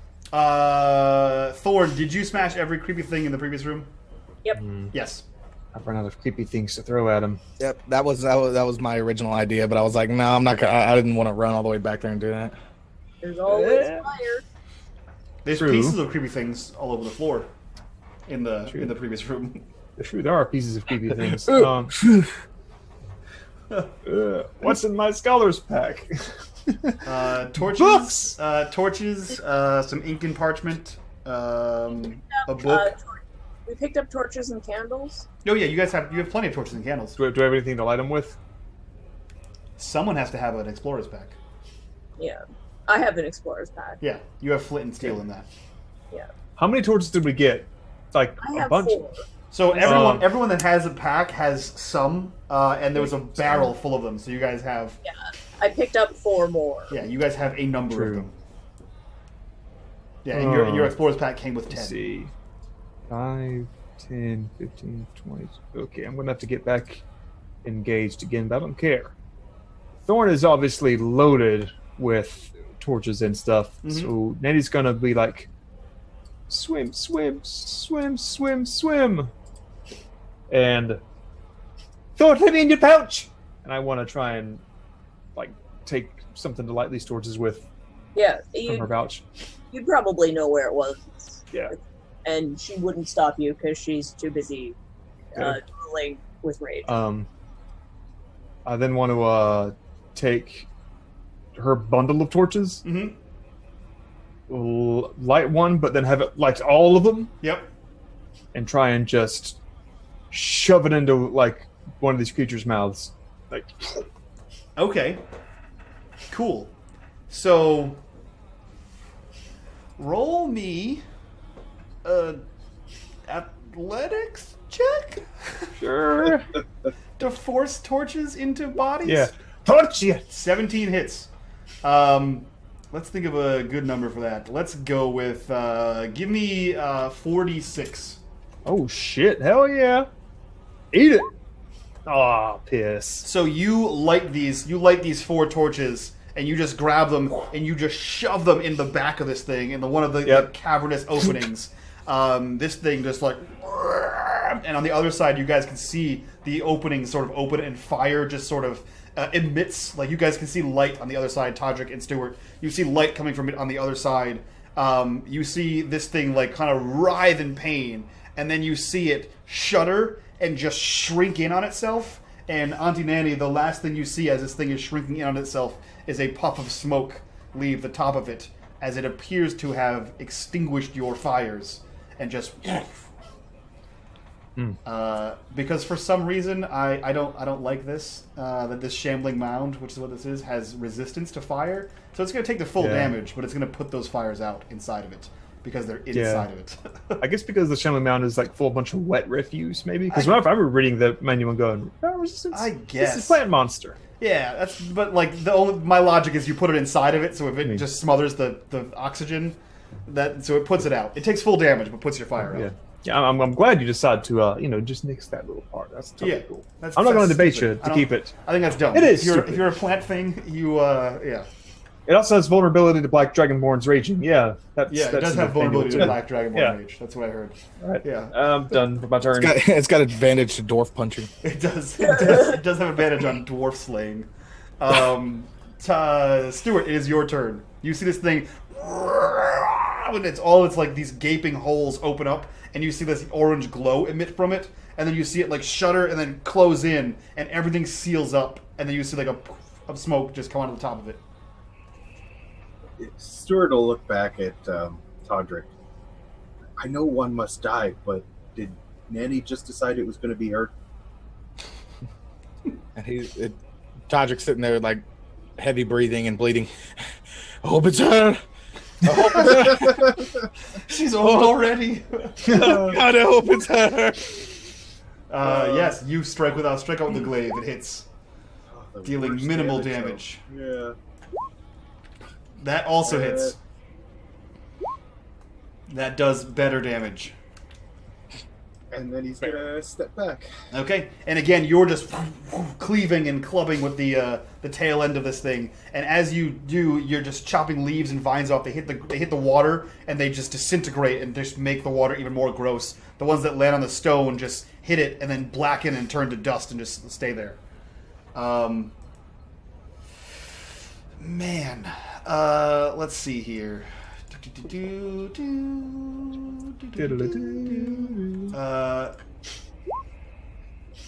Yeah, this shambling mound turns and is going to swing at Auntie Nanny. Bring it.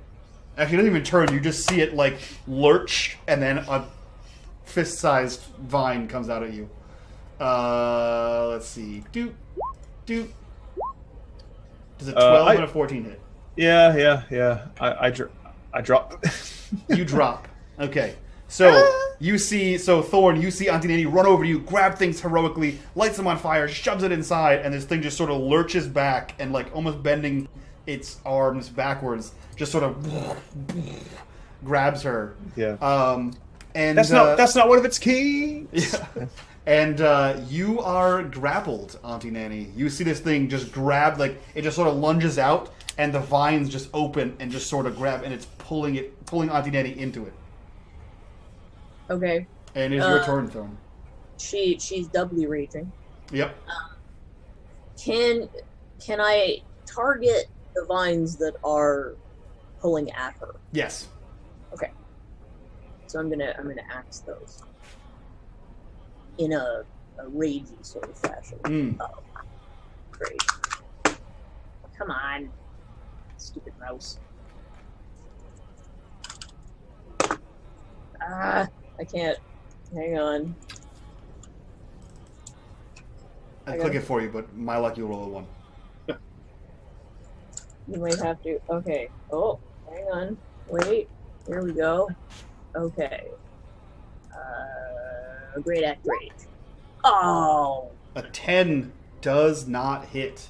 That's garbage. And I assume you have no more advantages left. I have nothing left. No. Can I give her my advantage? Sure. Take it. Okay. I will take it. Be inspired by my By the death of Auntie Nanny, you are inspired Save by it. me! Yeah, so you reach out with the great axe and you sort of you cleave down and you sever whatever vines are pulling Auntie Nanny in. She is still unconscious and now underwater, but she is no longer being drawn into this mass of vines. Okay, for my bonus, can I just reach in and just like pull her out of, so that her head is out of the water? Yes.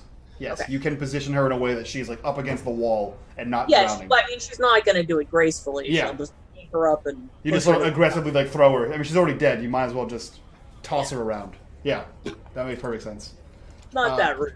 Yeah. Toddrick, you see like a swing. You hear a swing, and then you see Thorne reach down and bring up the lifeless corpse of Auntie Nanny and sort of like just put her against the wall like an old broom. What do you want to do?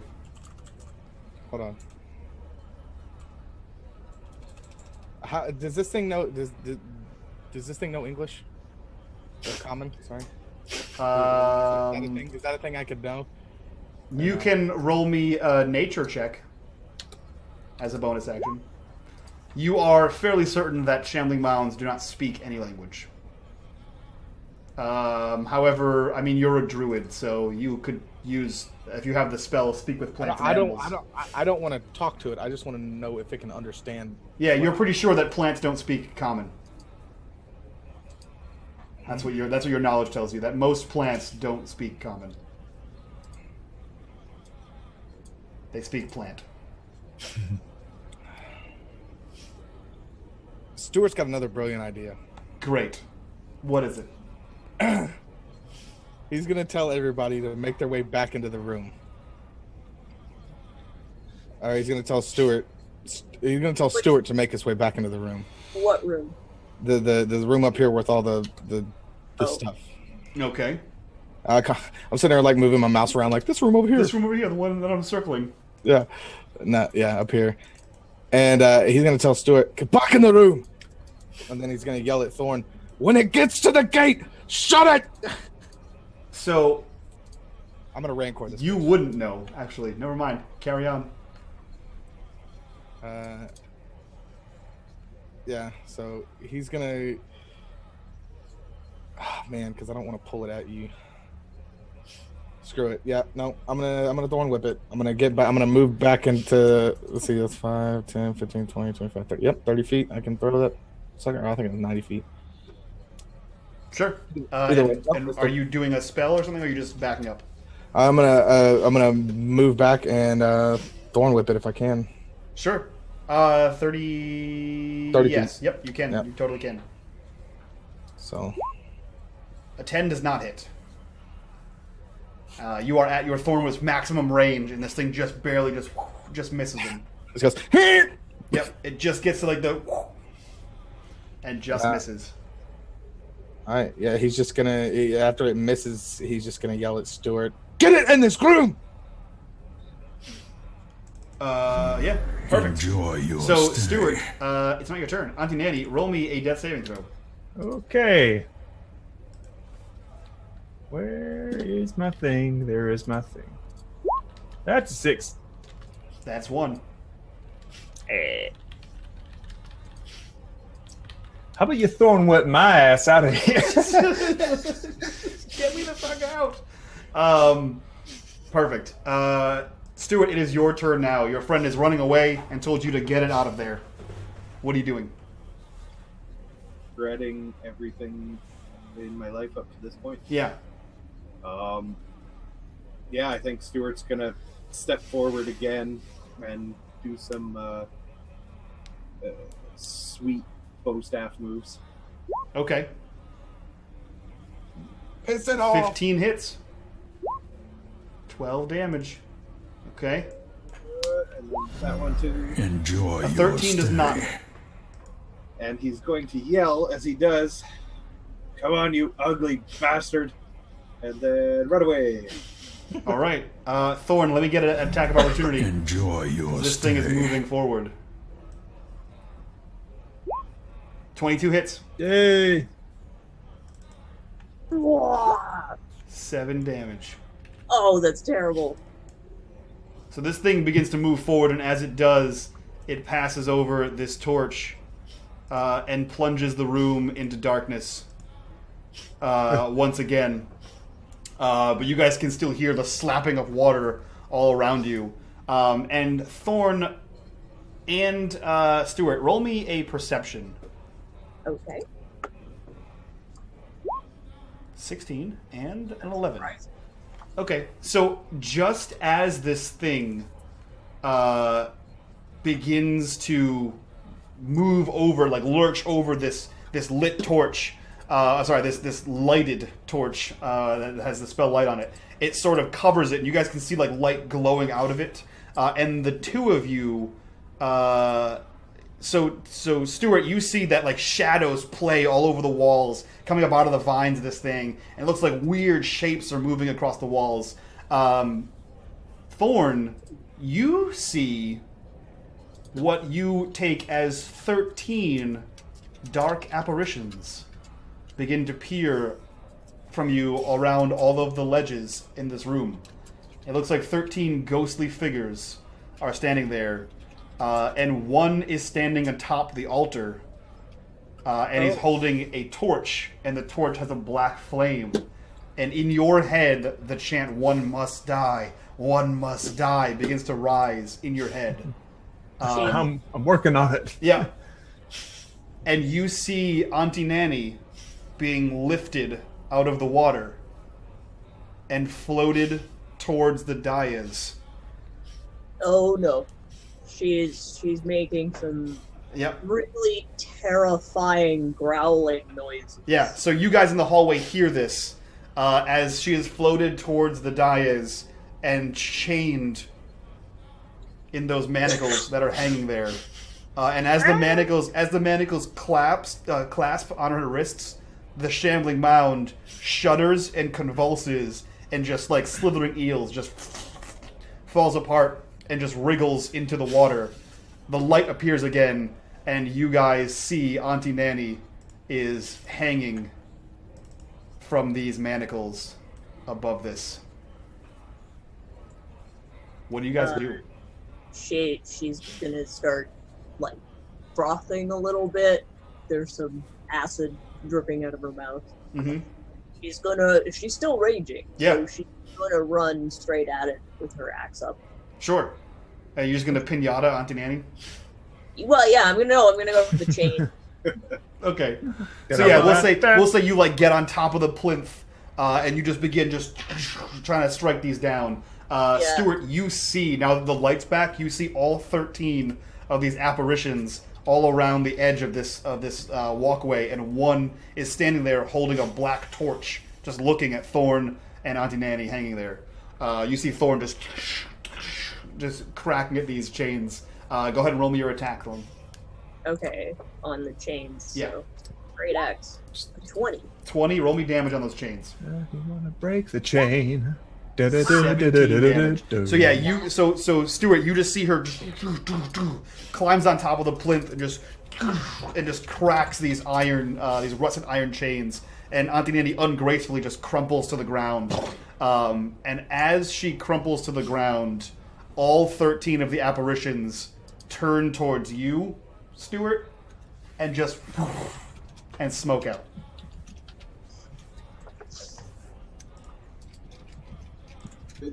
Toddy, are you juiced? It feels to me like one mustn't die right now. Oh, I am unmuted. Well, since the shambling thing's gone, that plan didn't work. Would I have seen them? I think I was too far in the room to see that. Yeah, you were you were facing the opposite direction. You were walking up to the room, and Toddrick was backing out, trying to coax this thing to follow it. Yeah. That's the only reason he saw it, is because he was facing it still, trying to taunt it. You see the ungracefully fallen corpse of Auntie Nanny, or the unconscious body of Auntie Nanny. Oh, get up! And nope, not that one. Definitely not. Nope, did it again. You got that? There you go. I open my eyes.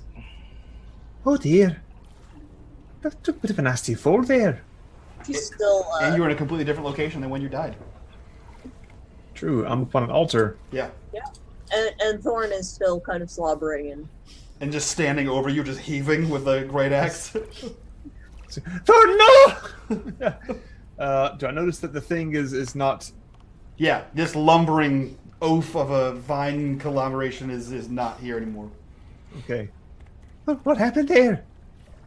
Why am I on an altar? I glance around the room. One must die. She's gonna go stomping over to the spot on the dais where the ghost was. Mm-hmm.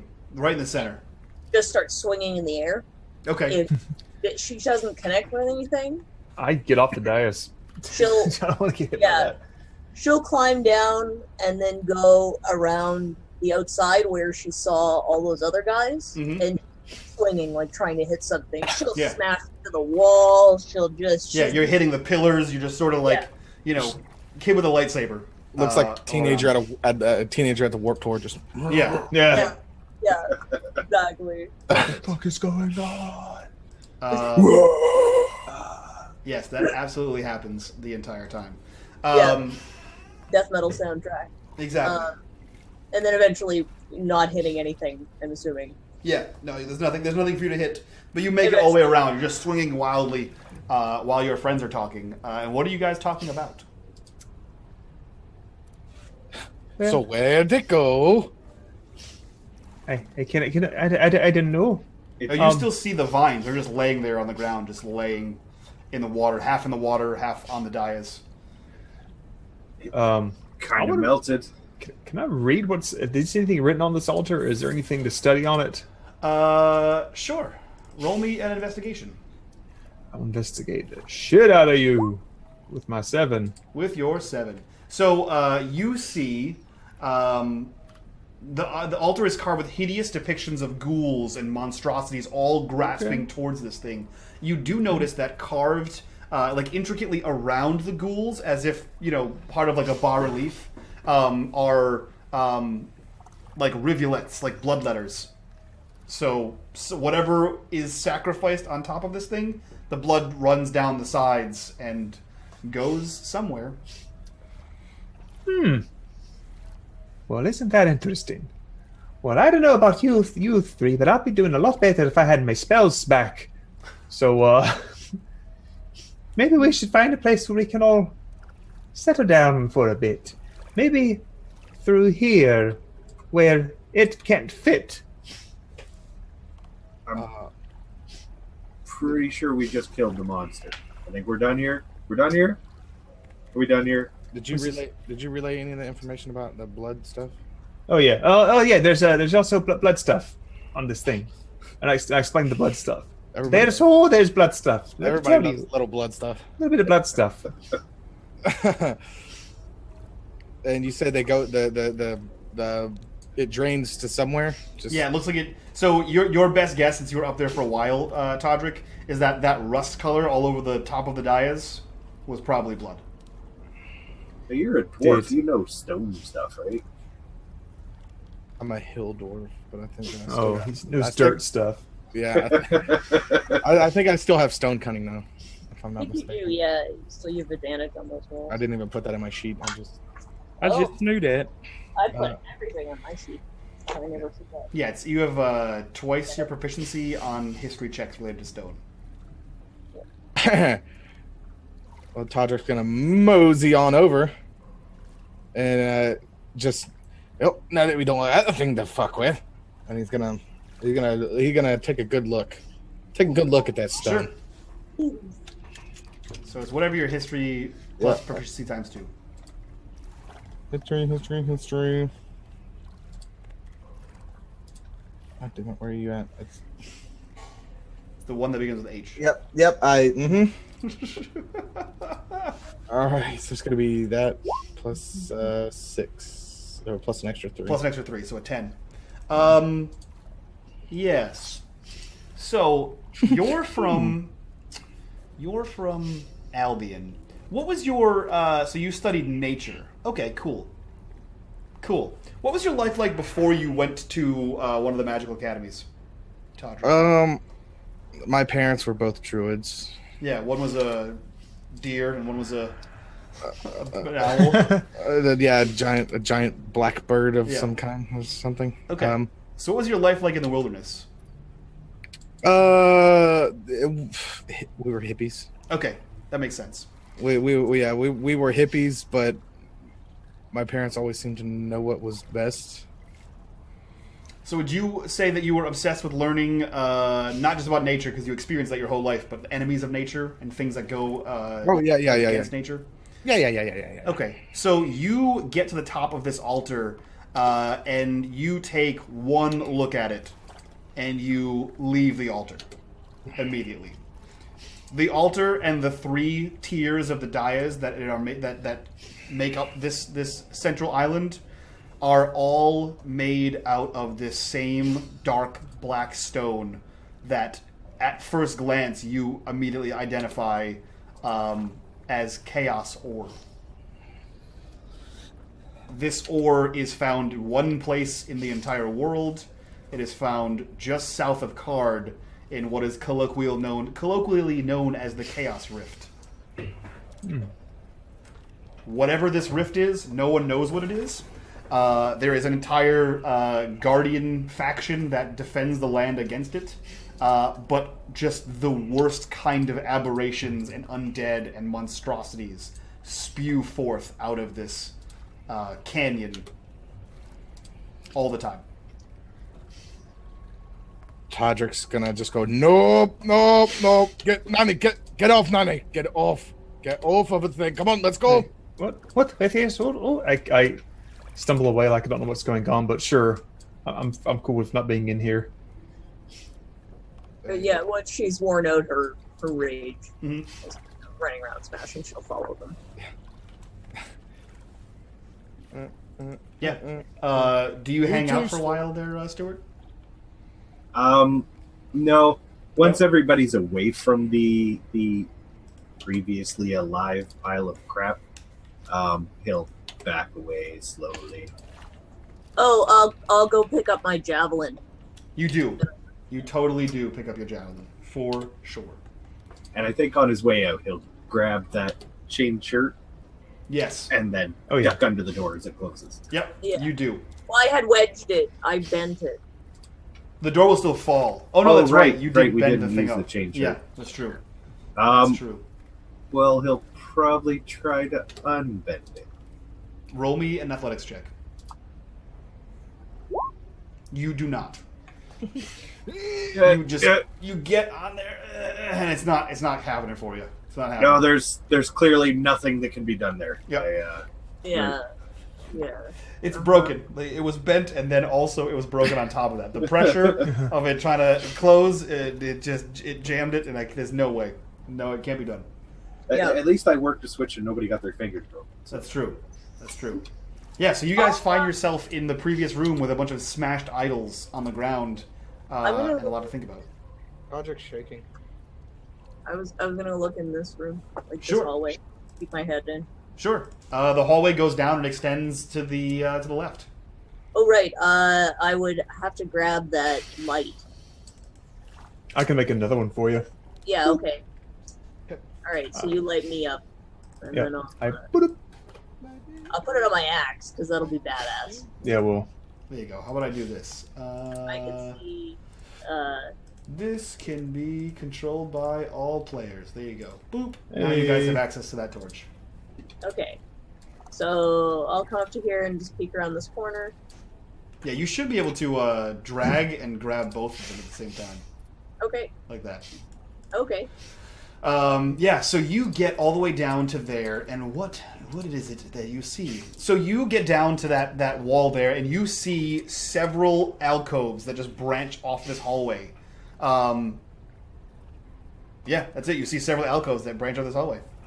If she peeks in and like looks, whoops, I was supposed to pick both of them. She just kind of peeks her head in, and looks into. Yep. So you see manacles chained to the wall, arm manacles and leg manacles, as if to like stretch somebody. And as you proceed further and further down, you just continue to see these manacles. How far down do you go? Are there corpses? There are none. Just Nope. bones on the ground.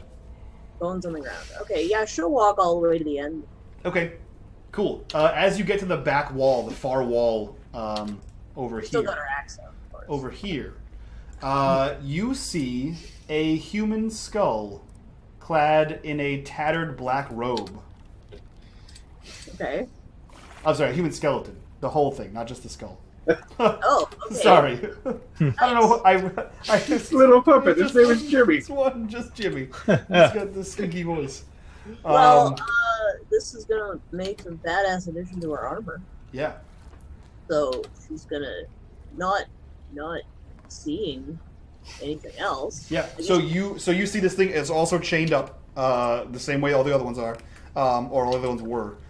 This thing is chained up, wearing a black robe, and roll me an investigation check. Okay. You see a small golden ring on one of its bony skeleton fingers. Okay. She will tear the manacles out of the wall. Okay. You do. And They're rusty and shitty. okay, she will carefully take the ring, Okay. put it in one of her pockets, Yep. and then pick up the entire skeleton and bring it back with her. Okay. And it has a robe on it, so you take the whole robe and skeleton. You kind of like bundle it up like a backpack. Yep. Sure. And you. Carefully preserving the skull. She's Yeah. trying really hard not to. That's the smash it. important part, not the ring, just the body parts. Yeah. So yeah, you eventually make it back. While she's gone, what are the rest of you guys doing? Taking a breather Toddrick sits. because I forgot that I have arcane recovery, so I can at least get back with a short rest. I can get back a spell. Yeah. Do you guys? I mean, if you guys feel safe enough to spend an hour here, you guys can. I won't stop you. Yeah, I would like to. Toddrick's just kind of sitting there, just kind of rocking back and forth to himself. It's like, it's not okay. It's not okay. Yeah, Toddrick, you know that. Actually, roll me a history check. Roll me another history check about stone cutting. Oof. Yeah. So, yeah, you don't know of anyone that first of all mines this stone, or mines it in this quantity, because that's a pretty big, sizable chunk of rock. And as you notice when you were climbing it, it looks like it's one solid chunk. You're looking pretty shaken there, buddy. You're doing all right. Do you know what that stuff was? Blood? I assume it was blood. The rust, Not the color. blood. Not the blood. The rock. The stone. It's... Would you call it chaos? Chaos ore. Chaos. It's chaos. It's chaos ore. Chaos or what? Stewart. You humans have your boogeyman. As dwarves have golems made of chaos ore. I've heard So it's a dwarf thing. it's dangerous enough, it should be a everybody thing. Well, I'm just saying I've never heard of it. The lengths that you'd have to go to get just a small stone worth of that stuff, and that I was going a whole block of it. What if there's a chaos golem here?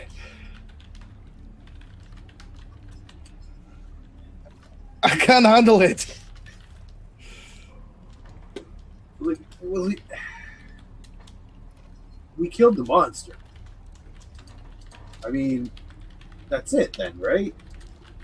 Whatever you were thinking about that monster, yeah, so are golems.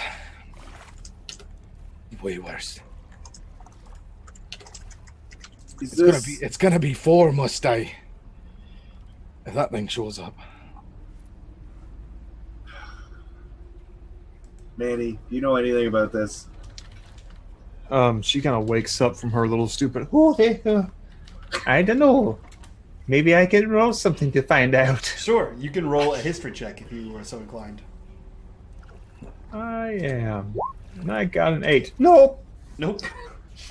So, Auntie Nanny, you, what was your life like before you found the Great Black Bat? She was a little girl. Typical kind of like lived in the woods. Not staring at the black bat. That's one of those kind of old wives' tales passed down. So more like a small town village kind of. Yeah, like a little Goldilocks kind of girl, more or less. And the bat found her one night when she was. What's my backstory say again? Let me see. Because I did write all of this down. Click you. Here we go. And how long after you saw the bat did you run away? Let's see. I'll say that when she was a little girl, she saw the bat and she immediately started to flee because she knows that she started developing spells. Mm-hmm. Well, maybe not immediately, maybe over a few months. Sure. She started seeing she could cast spells and she didn't want to be thrown into that. One of the magical academies? Yeah, the magical academies, yes. So she just, started booking it, hiding Okay. it somewhere. So you're not well trained in the arts, and you're not well educated. So yeah, you hear this chaos ore and just know that it sounds like bad news, but you don't know any specifics about what this thing is. Yeah, it's called chaos. I mean, I'm lawful good, so. Yeah, no, it sounds bad. I haven't seen Toddrick. Enjoy your stay. He found out brothel might not have been a woman anyway. Clearly a bad situation, right? But there's only dead people to take advantage of it. True, but it's all this powder hidden under this house. No wonder the house is so weird. And how do we kill a rock? Can we even fix it? Is there any solving this house's ailments? I don't know. I figure if we just kill everything that moves in here from now on. Okay. Oh, well, we haven't explored a whole lot of things upstairs. There's still some empty rooms. I say we just step by step, clean sweep from beginning to end. Enjoy your This stay. is our job, Toddrick. Are you good? I want to rest for a bit. Can we go back where the bed was?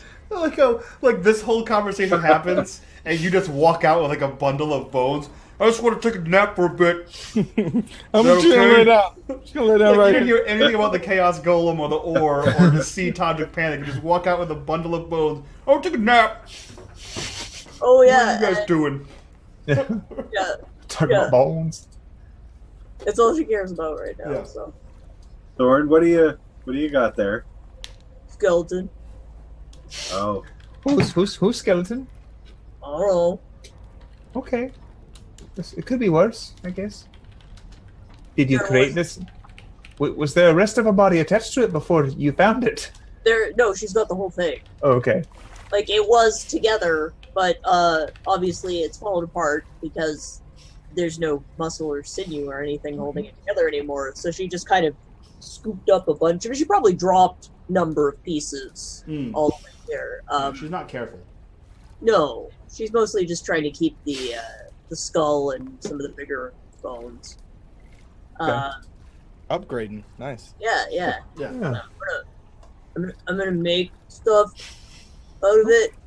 Oh, she digs in her one of her pockets and pulls out the ring Yep. and hands it to whoever's closest. Probably Auntie Nanny, I think. Oh no, I guess Okay. it would be. I guess it would be Toddrick. He's sitting against the wall. So she hands him the ring, and then she says to Nanny, "You can have the cloak if you want." Oh, okay. It's just a torn black cloak. Yeah, it's a black cloak. It's not torn at all. It looks like a Oh. relatively nice black cloak. The one similar to the one that I pilfered from the closet. It is almost identical to that one. I wonder. Oh, I bet it belongs. I bet that man in your arms is the one who stayed in that bed. And I add the cloak to my simply So your two pile cloaks. of other things you've A stolen. pile of jank. Yeah. So she's want to go upstairs. Didn't we all put cloaks on before we came down here? Yep. True. Yeah. Yeah, we did. Yep. You're all wearing black cloaks.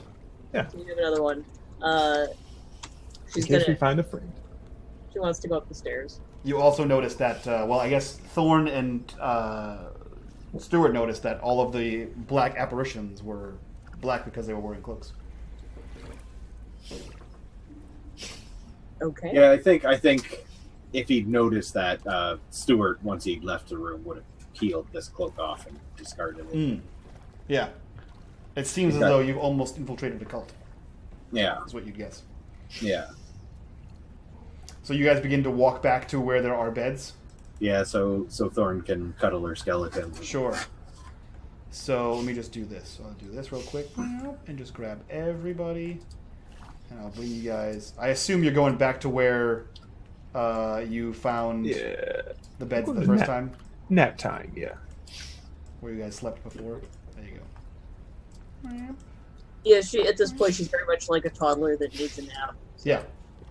She's just going straight to bed and having a nap. Okay. Yeah, you guys rebuild your small barricade that you had before. Are you guys taking a long rest or a short rest? Ooh, I'm up for whatever kind of rest. I mean, we can barricade it up and take another long one, get the spells back, get all the HP back. Sure. I'm good either way. Right. Sounds good. I'm gonna study this other spell book while I do so. Okay. I believe you have all the spells that are listed in there. Yes. Yep. That's the book I'm gonna use. Toddrick, how are you feeling, buddy? Ooh. He's all shook up. Oh, You shaken, not stirred? yeah. Shook me all night long. He's just gonna to take his mind off of. He's gonna take this ring that Thorne gave him and just kind of inspect it and see if there's any kind of engravings or anything like that. There is. Oh. It says on the inside of the band, it says, "He is ancient, he is the land." He's gonna say that out loud. He is ancient. He is the land. Who is? Who? What? You think they could be talking about this Strahd fella? He's created. He made the Barovia. Yeah, because we all read that book. The two of you did. You and Auntie Nanny have read the book. Yeah, so I'm gonna direct Well, that. I've got the book. This land we're in. I know that we're in Barovia, right? Yes. Yeah. Well, you can assume that you're in it. Yeah. It was named after Strahd's father, Barov. So maybe the ring has to refer to the father of Count Strahd von Zarovich. That sounds more likely. He's gonna put the ring down in front of him, and he's gonna just cast detect magic on it. He's gonna ritual out that. You spend 10 minutes doing that, and you find that the ring is incredibly mundane. It's just a gold ring. However, you do recall that the vision you received of a man standing on the balcony of a castle looked very similar to the man that was the statue that you saw in the previous room that these people seem to have reverence for. Yeah, the man in the room with the orb. Yes, they look to be the same kind of person. So the statue was of reverence. It wasn't just like a convenient statue in a basement. It looked like this was like a room on purpose. Like the statue was the focal point. It was like a whole huge alcove where the statue was, and it looks like that same man was standing in a castle, taunting you specifically.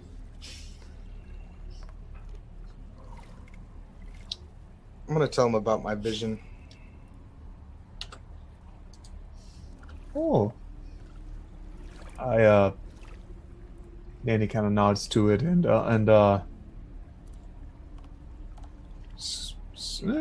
can she maybe tell?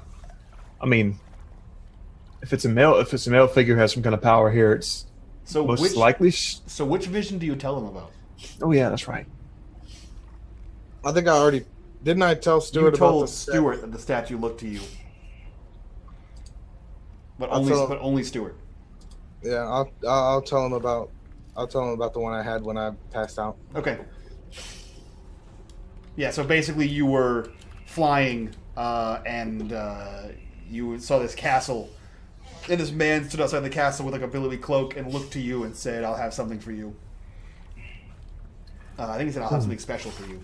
Well, if it's a castle, that could be Castle Ravenloft, which wasn't built until after Barov's death, I believe. So that must have been either Strahd von Zarovich or his brother, but they're both dead. But of course, everything that's dead here is coming back. Strahd's definitely the baddie from this book. He's definitely not very nice. Sounds like that could be him. You've good job there. You're seeing Strahd. He's coming after you, it seems. We're just making all kinds of friends here tonight. Well, maybe hold on to that ring there. It could. What did the ring say specifically? He is ancient. He is the land. I'm just gonna put it on. Sure.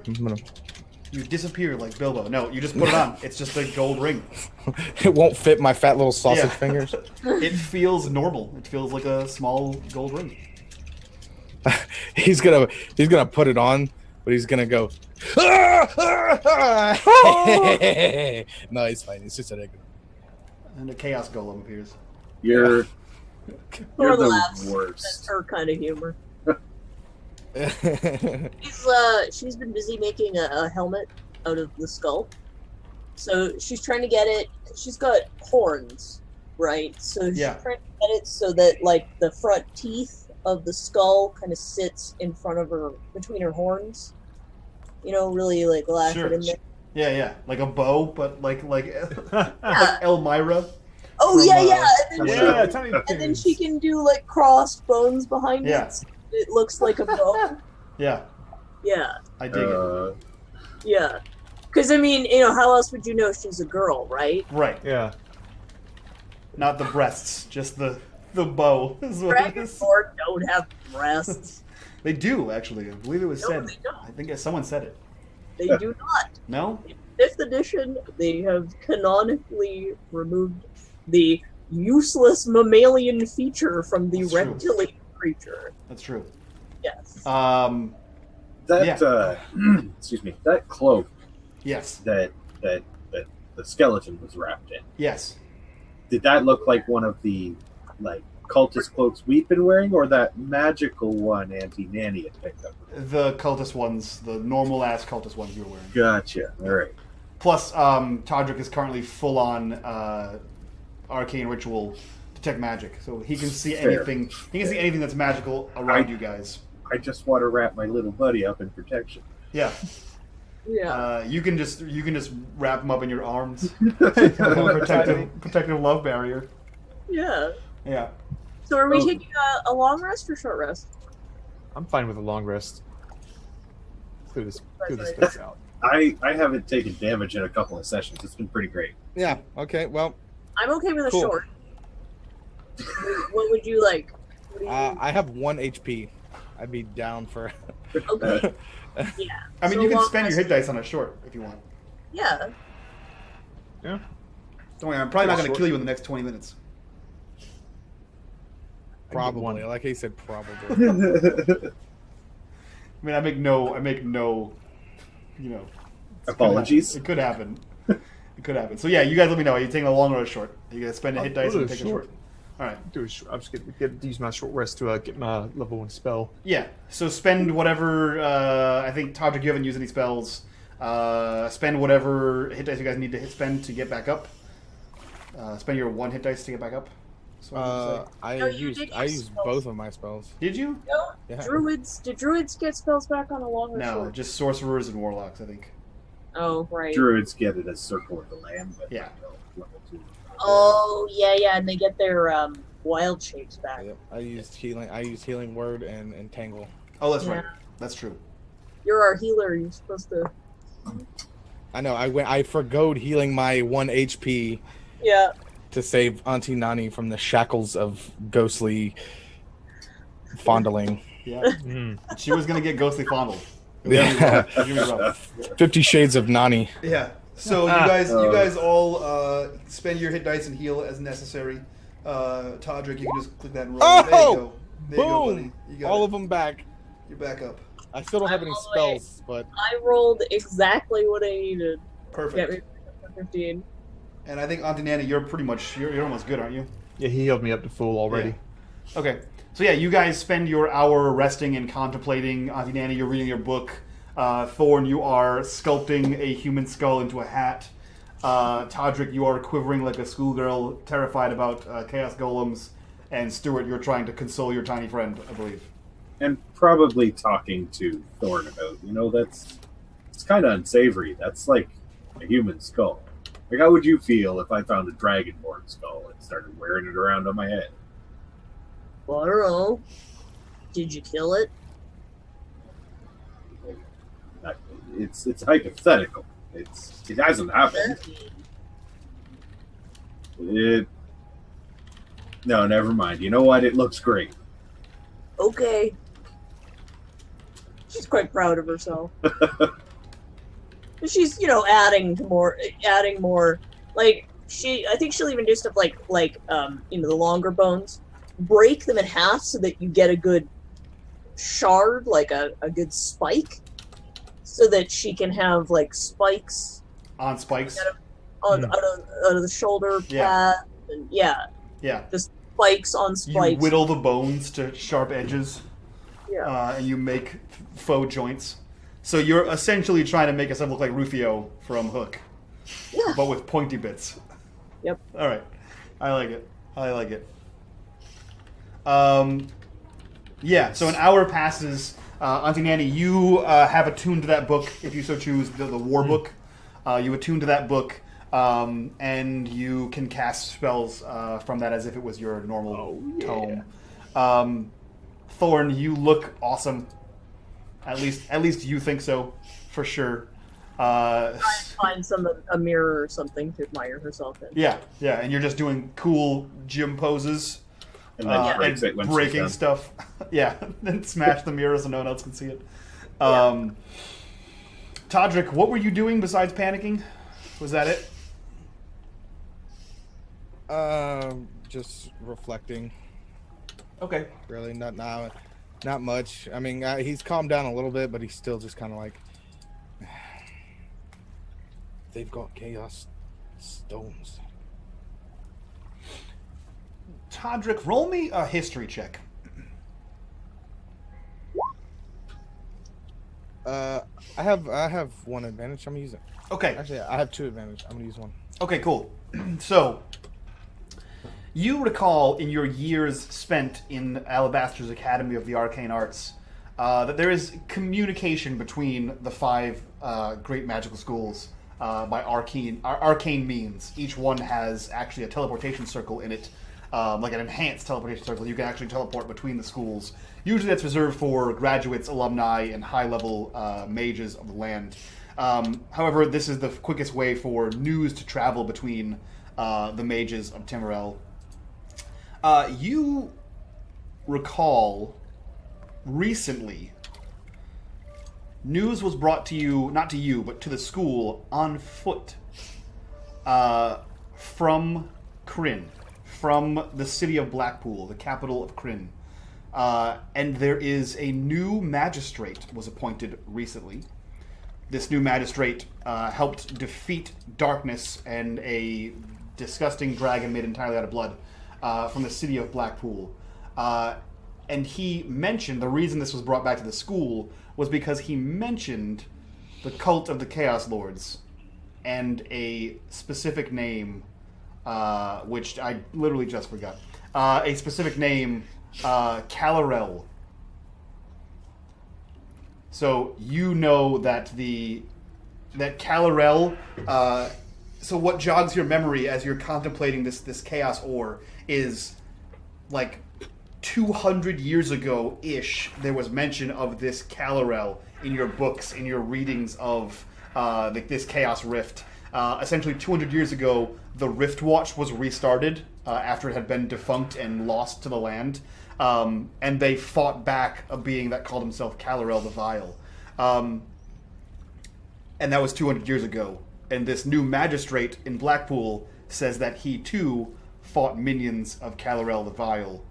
And what sticks out to you, importantly, is that one of them allegedly wielded a sword made of a single piece of chaos ore.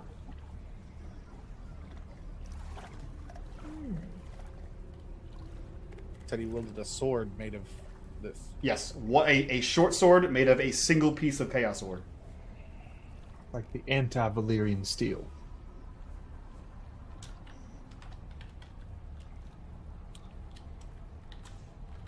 I'm just gonna keep that to myself. Okay. I'm just unless it kind of comes up, or if while we're investigating something later, if I see something that has specific mention of that name, Calarel. Yeah. You're just sort of sitting there and thinking about the chaos ore and the rift and golems, and as you're thinking about all this bad shit, this thought just sort of drifts into your head, and you're like, oh shit, I was just nearby a place that somebody reportedly had a sword made out of this stuff. That seems bad. And he's gonna recall a tale of a hero who went and sought after a group who had made these into gems or emeralds. The hero was Sanak. He found all of the chaos emeralds. You're the worst. I know. Enjoy your stay. I let that happen because I knew wanted it to was see coming how through. far you were going to take that. Honestly, I was good until I looked up and saw you just kind of... Yeah, waiting Give me for that. the nonsense you're about to spew out of your mouth. And it's fitting. You take all the woodland creatures. Yeah. Yeah. He was a fan. He was a fan of gold rings. Yep. So that's what goes through your head. You're just sort of like scatterbrained thinking of the ore, and that thought just drifts into your head. Stewart, you were consoling your friend, and what else? Probably like wringing that terrible water out of his clothing and like trying to set it right again. Yeah. he tries to look his best. He tries to look the part, and wading through the sludge didn't help anything. Yeah. You ever walk by a stagnant pond? Yeah. That's what you smell like. That's what all of you smell like. Manny, It's you're pretty pretty bad. good with. Thorne doesn't seem to Enjoy notice. your Right. stay. You're pretty good with laundry, I assume, right? Oh yes, I'm quite good at cleaning there. What's So- the problem? First river we come across. You wanna maybe? Oh yes, I could dispel and grade in no time. Of course, we just have to find a good river source after we Right. clean out this house. Let's clean the house of bad guys. Yeah, about that. This basement. It's been pretty terrible so far. So, back to the plan of me and Thorne watching either end. Well, that northwest section we never really checked out. Yeah, And there's Yeah, still it those just- 4 coffins. I'd just like to see you die, Last Nanny. That's all I'm saying. Okay, well, I mean, I can't really do much in the back, but now that I have this new book, I can maybe do something. That's Enjoy your great. I stay. feel like this isn't the first time we've had this discussion, and we haven't known each other very long. I just get so excited in a fight now. No, I feel like I've been level 1 for so long, and if only it's like I'm a Swiss Army knife, but with only one blade working. To be fair, you've only been level 1 for 3 sessions. Yeah, For 9 technically 4. hours. Yeah. Yeah. Yeah. Let's do this. I think Stewart will start pulling down the barricade stuff, moving everything out of the way. Sweep and clear. So yeah, you guys are all. I guess you guys are all healed up all the way because you all Yep. rolled amazingly. Diddle-diddle-diddle. Sure. So you guys get back to full hit points. You guys have access to your torch thing, and you guys are headed where? You guys should have full control of your characters. Well, yeah, Thorne's gonna go first. Which way was he saying we needed to look at? Like northwest, or we could check out the coffins. Check all those out again. Yeah. So here, what I'll do is I'll do this, just so you guys are all. Whoa! That was the last room you guys explored before heading south. Yeah, that Okay. was Centipede Man is still So- in there, though. Yeah, do we want to take our chances in that room again, or Maybe one room at a time. okay? Just yeah. Just for I don't have any spells, so Which room first? This one had monsters in it. Maybe check the one above it. And if it's also got centipedes, then we can maybe, through process of elimination, just assume that the other two are. Just assume every room is covered in centipedes. Every room is full of centipedes. Yep. All right, I'll check this door. Okay. Toddrick is coming with me, or Stewart is coming with me. Who's coming with me? Oh yeah, you first. Okay, so you open that door, and you see a stone slab atop a coffin. I mean, a coffin at the top of a stone slab. And on the stone slab, you read the name Gustav Durst. Okay, she has a bit of a difficult Frederick. time getting through the name, Yeah. but she does eventually read the name. Yep. Are you all right? Sounds like you're getting ill. The There's- name, I think. it's got an epitaph. It says he did it all for the nookie. Whatever that means. Oh, you're the worst. I am. I'm sorry, guys. I just No, You can't- that one you was can't- Don't good. apologize. You can't I help it. need to be a better person. I am just such a garbage human being. You are a terrible person. So does Gustav Durst. Yeah. Yeah, so there's just a stone slab with a wooden sarcophagus, a wooden coffin on top of it, and on the stone slab it says Gustav Durst. Okay, The coffin I is will. closed. I will open the coffin. It is empty. I'll leave it open and then walk out of the room. Sure, you do so. Hey, guys, aren't coffins in sealed tombs usually full of dead bodies? Well, we just killed a bunch of dead bodies Yeah. last session. Yeah. And and Toddrick's gonna yell out, "Yeah, and aren't piles of refuge usually just refuse?" Oh yeah, yeah. garbage ever attacked me before. That made me really mad. It did. I saw. You smashed all those walls. You trash smasher. What trash compactor? One could say. There we go. What if we check these other 2 rooms? Sure. Yeah, I'll go down one and tear this door open. Okay. Oh no, you said That's the centipede room. That's where you guys believe centipedes are. okay. I don't think you were in there when you were like already down. Yeah, but Nanny says there is, so Yeah. I believed everybody. So If I recall, she left like clothing stuffed in the gaps around it. Yeah. So yeah, you open that one, and there's the same stone slab with a coffin on top of it, and it says, etched into the stone, it says Thorne Bolt Durst. Ooh. and I open that. It is empty. That's because his body upstairs. Yeah, that was the kid, right? Yeah. Yeah, shouldn't his body be in here? What if... Ooh. Nanny's got an idea. Oh, you want to set those kids to rest, don't you? Oh, they're poor little kids. They need to be down here in the tomb with their parents. Maybe, I don't know. It's very scary down here, too. That kid was down here. He was in me, and it was terrible. That kid was in me, and it was terrible. How do I make a quote again? I got it. I got it. Judge ain't gonna believe that. No. Next up. Are you going to another one of the rooms? Yeah, Okay. the one above it. Sure. Very similar room. That one says Rosavalda Durst. And it's also empty. And it is also empty. All right, well, she's tired of looking at empty things now. She wants to go find some centipedes because at least there'll be a snack. Okay, so you kind of push that door and it's full of maid clothing. And you open it and it's empty. Aww. Like, they're empty as in there is no centipedes. There is, however, a stone slab and a coffin there. I'll look in it. It says Elizabeth Durst, and the coffin is open.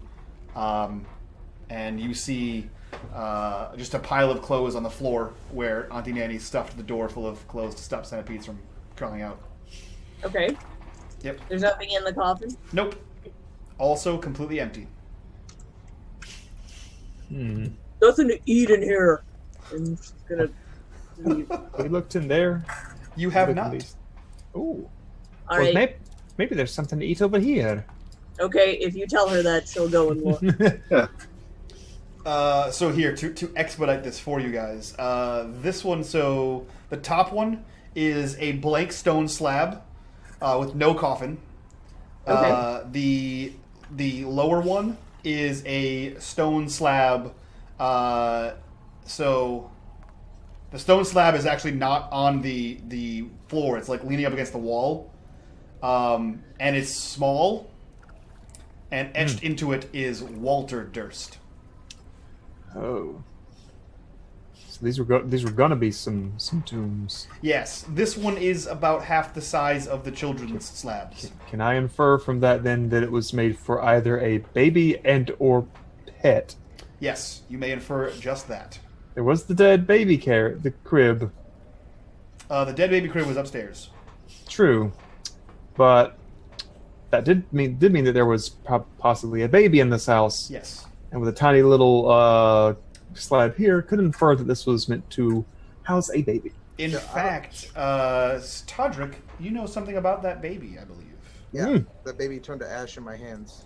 I think you know more Good job. than that. I think I know more than that about the baby.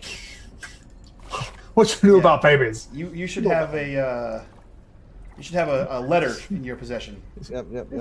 Miss Scarlet. I don't know nothing about no babies.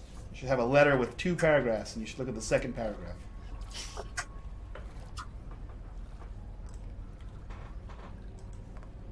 I don't see it in my thing here. I just showed it to you, I think. Oh no, I'm sorry. Mr. Bitters has that. Oh. Toddrick, not Toddrick. Stewart has that. Okay. I was about to say, I feel like I would have remembered you giving me something like that.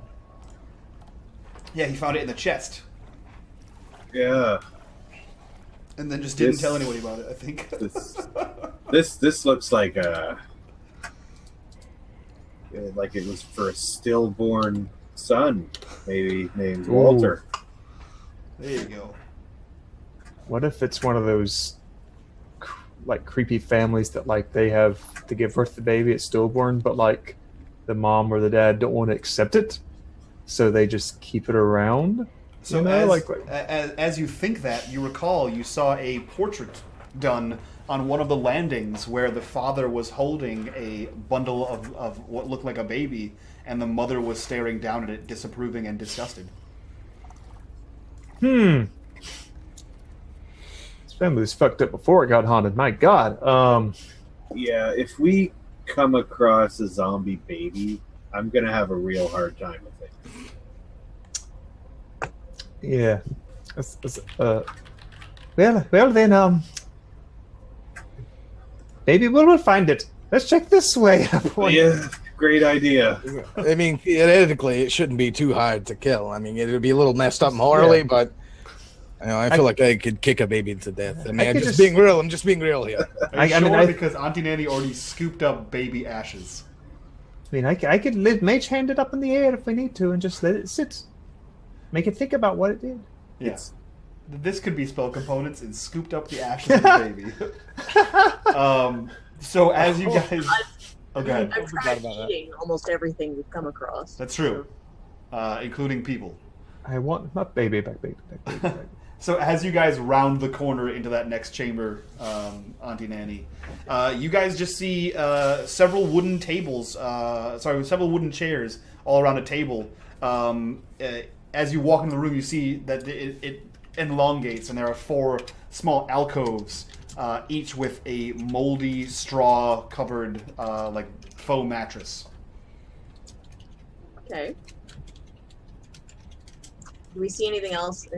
Can I search? You can. Enjoy your stay. Oh, we should have slept here. There's more than one bed. Wow. Yeah. So as you're going through, you see like family mementos. Like you see like a small portraiture done of a family. You see like personal belongings, but they're like, you know, cheaper personal belongings, like a small brass ring, shoes. It looks like people were staying here at one point, and they were relieved of their earthly possessions. Okay. Well, I'm gonna take, whatever, bunch of little random stuff. Mm-hmm. The little rings and stuff. They add more, more bling. Yeah, more jingly bits. Yeah. Yeah. Yep. So she'll just do that. Cool. And Toddrick, you see what's that? She'll tell people. Yeah. Found stuff. Like took it. Maybe it was people's. I took it.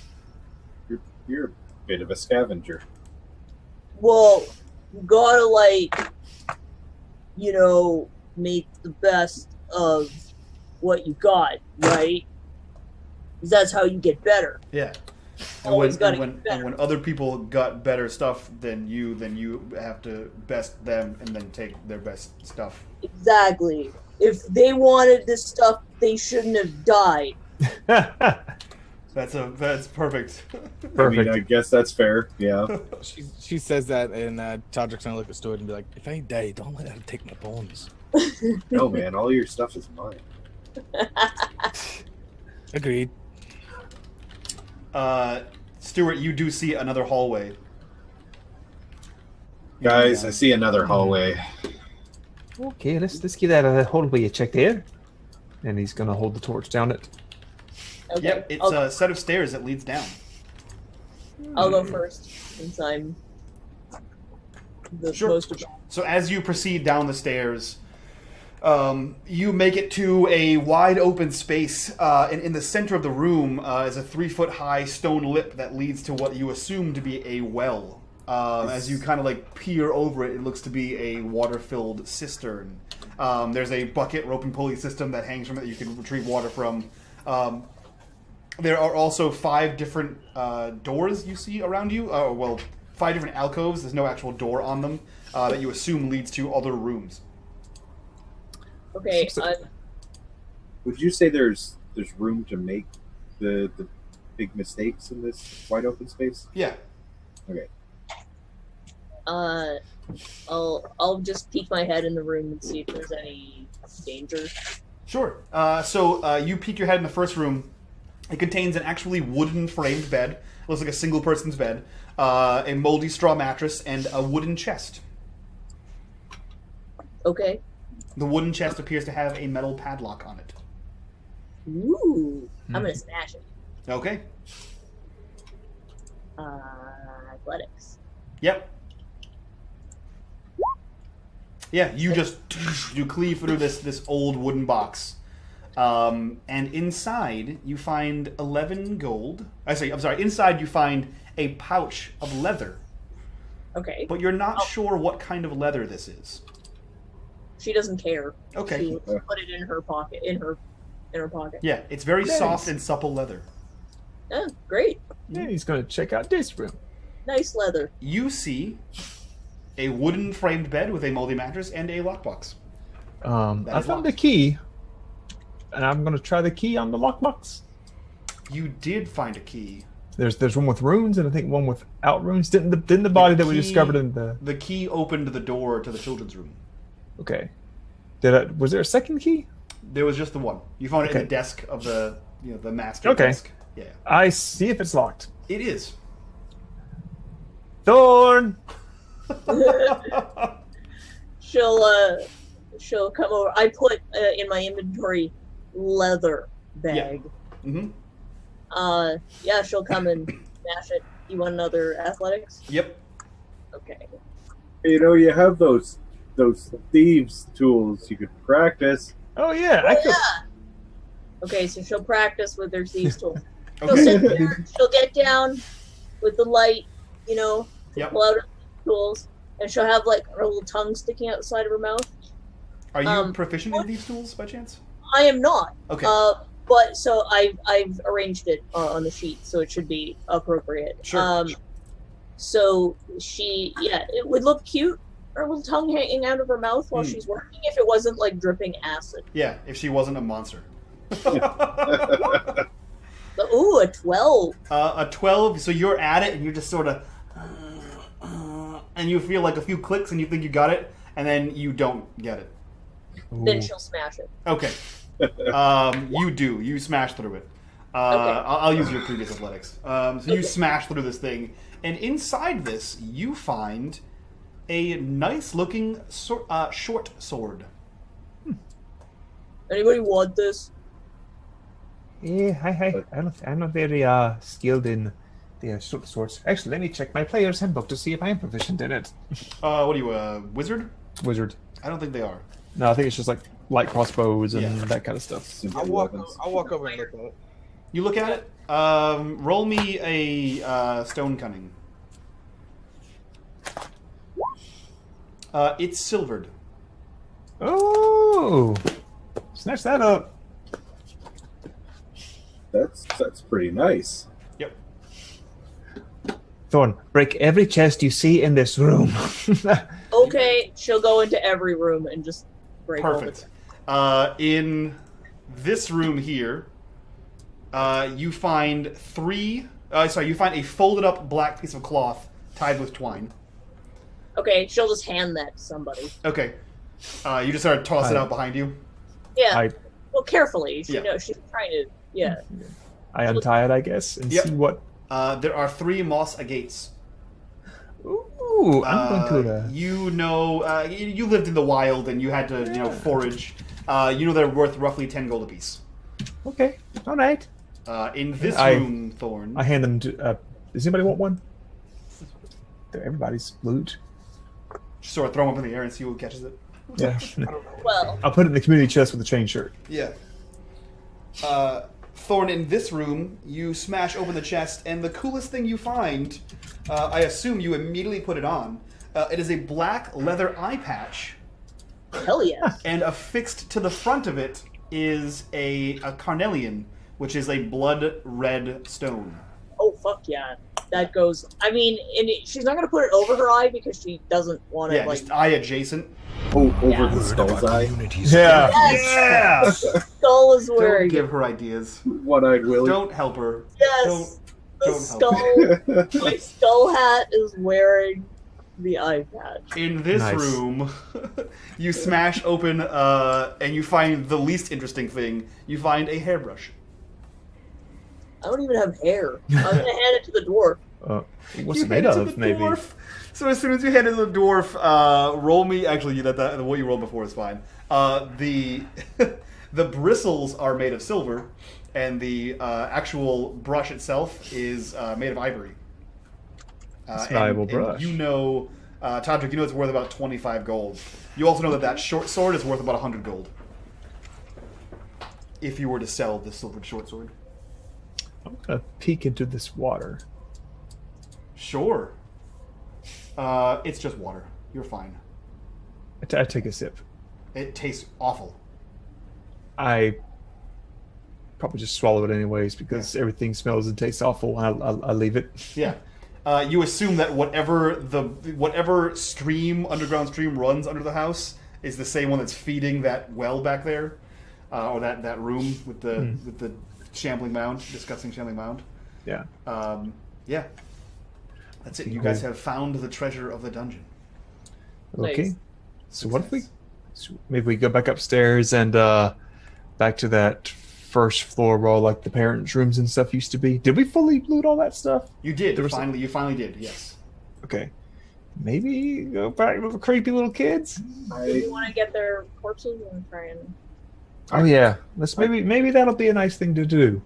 I kind of feel like, as much as I hate to admit it, we should put their bones to rest. Yeah. But if So- they're zombie babies, you're dealing with it. Yeah, that's okay. How do we put somebody to rest? I thought you just did that by yourself. How do you do that to somebody else? I'm gonna leave the room. Do you want to handle it? I guess Stewart's like, Auntie Nanny. Shit. It's okay. It's okay. We just So- gotta bury them. Just, where they go. It's a figure of speech. It's like a turn of phrase. You don't. What am I supposed to do? So as you guys explain how to put someone to rest to Thorne, Auntie Nanny, you begin very carefully and ceremoniously returning the bodies, the children's corpses, which aren't heavy because they're skeletons, to their rightful crypts, hoping that you have all the bones in the right order in the right crypt. Thorne, give it back. She just has another skull next to the first one. No, Apparently it's the something Thorne. she's like in the process of putting it in her mouth. Yeah. I know her name is Thorne too.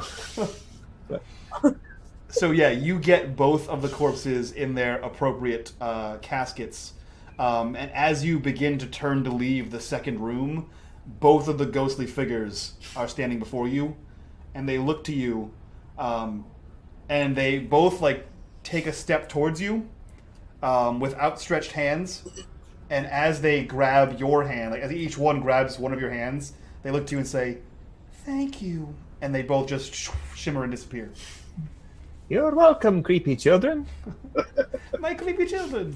My creepy kids. And you have put their. It seems as though you have put their spirits to rest, as far as you can tell. Good job, team. So let's shimmy on out of this creepy house. I And don't think there's anything in the fog that could be worse than this house. no. Maybe the folks dissipated a bit. Yeah, whatever. I'm gonna go hit it with my axe. Let's go do that. Let's go. I hit it with my axe. Yeah. So as you make your way out of the house, everything goes almost too easy for you guys. And you make your way through the house. You exit towards the front door. And where you expect to be met with just massive amounts of cloudy fog, you are instead met with a sprawling village. Oh, damn. What did you? This was insane the whole time.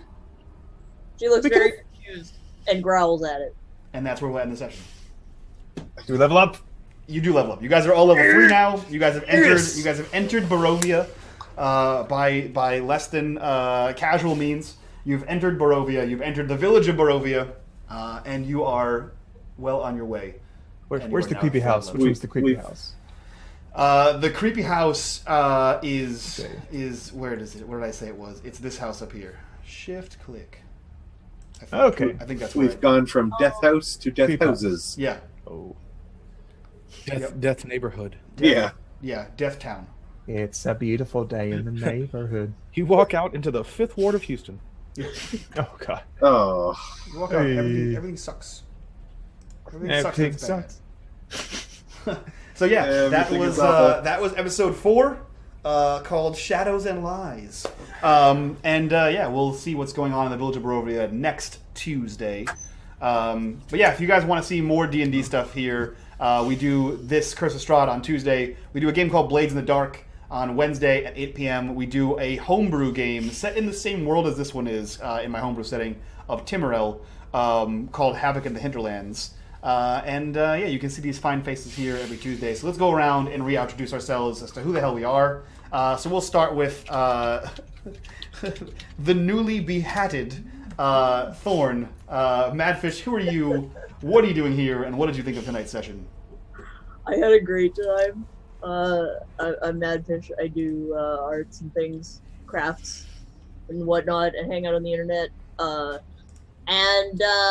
had a great time. I really like I don't often play low intelligence characters, so I really wanted to challenge myself, make somebody quite it has a personality, but is also not smart at all.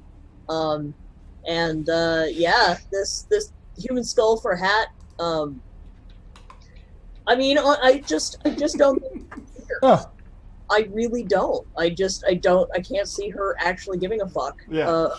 It looks cool, and that's as far as she needs to think. Yeah. So, and now it has an eye patch. It's even better. Yeah. That's all you can say about it, really. Yeah. If you had 2 eye patches, you'd look fucking insane. Exactly. My skull hat has an eye patch. Oh man. And it has the bones. Yeah, that's true. With the bow, yeah. So, as a character, someone who's probably gonna have an eye patch for the amount of time she dies, Rem, who are you? What are you doing here? And what did you think of tonight's session? What's up? It's me, Rim, at Insomniac Inc. Had a good time. We finally got out of the house. We got out of the creepy house. We figured some stuff out. Mm-hmm. We fought a shambling mound, which I did my best not to metagame because I know how much of a nutcake that kind of thing is, especially level 1s. That's fun. Mm-hmm.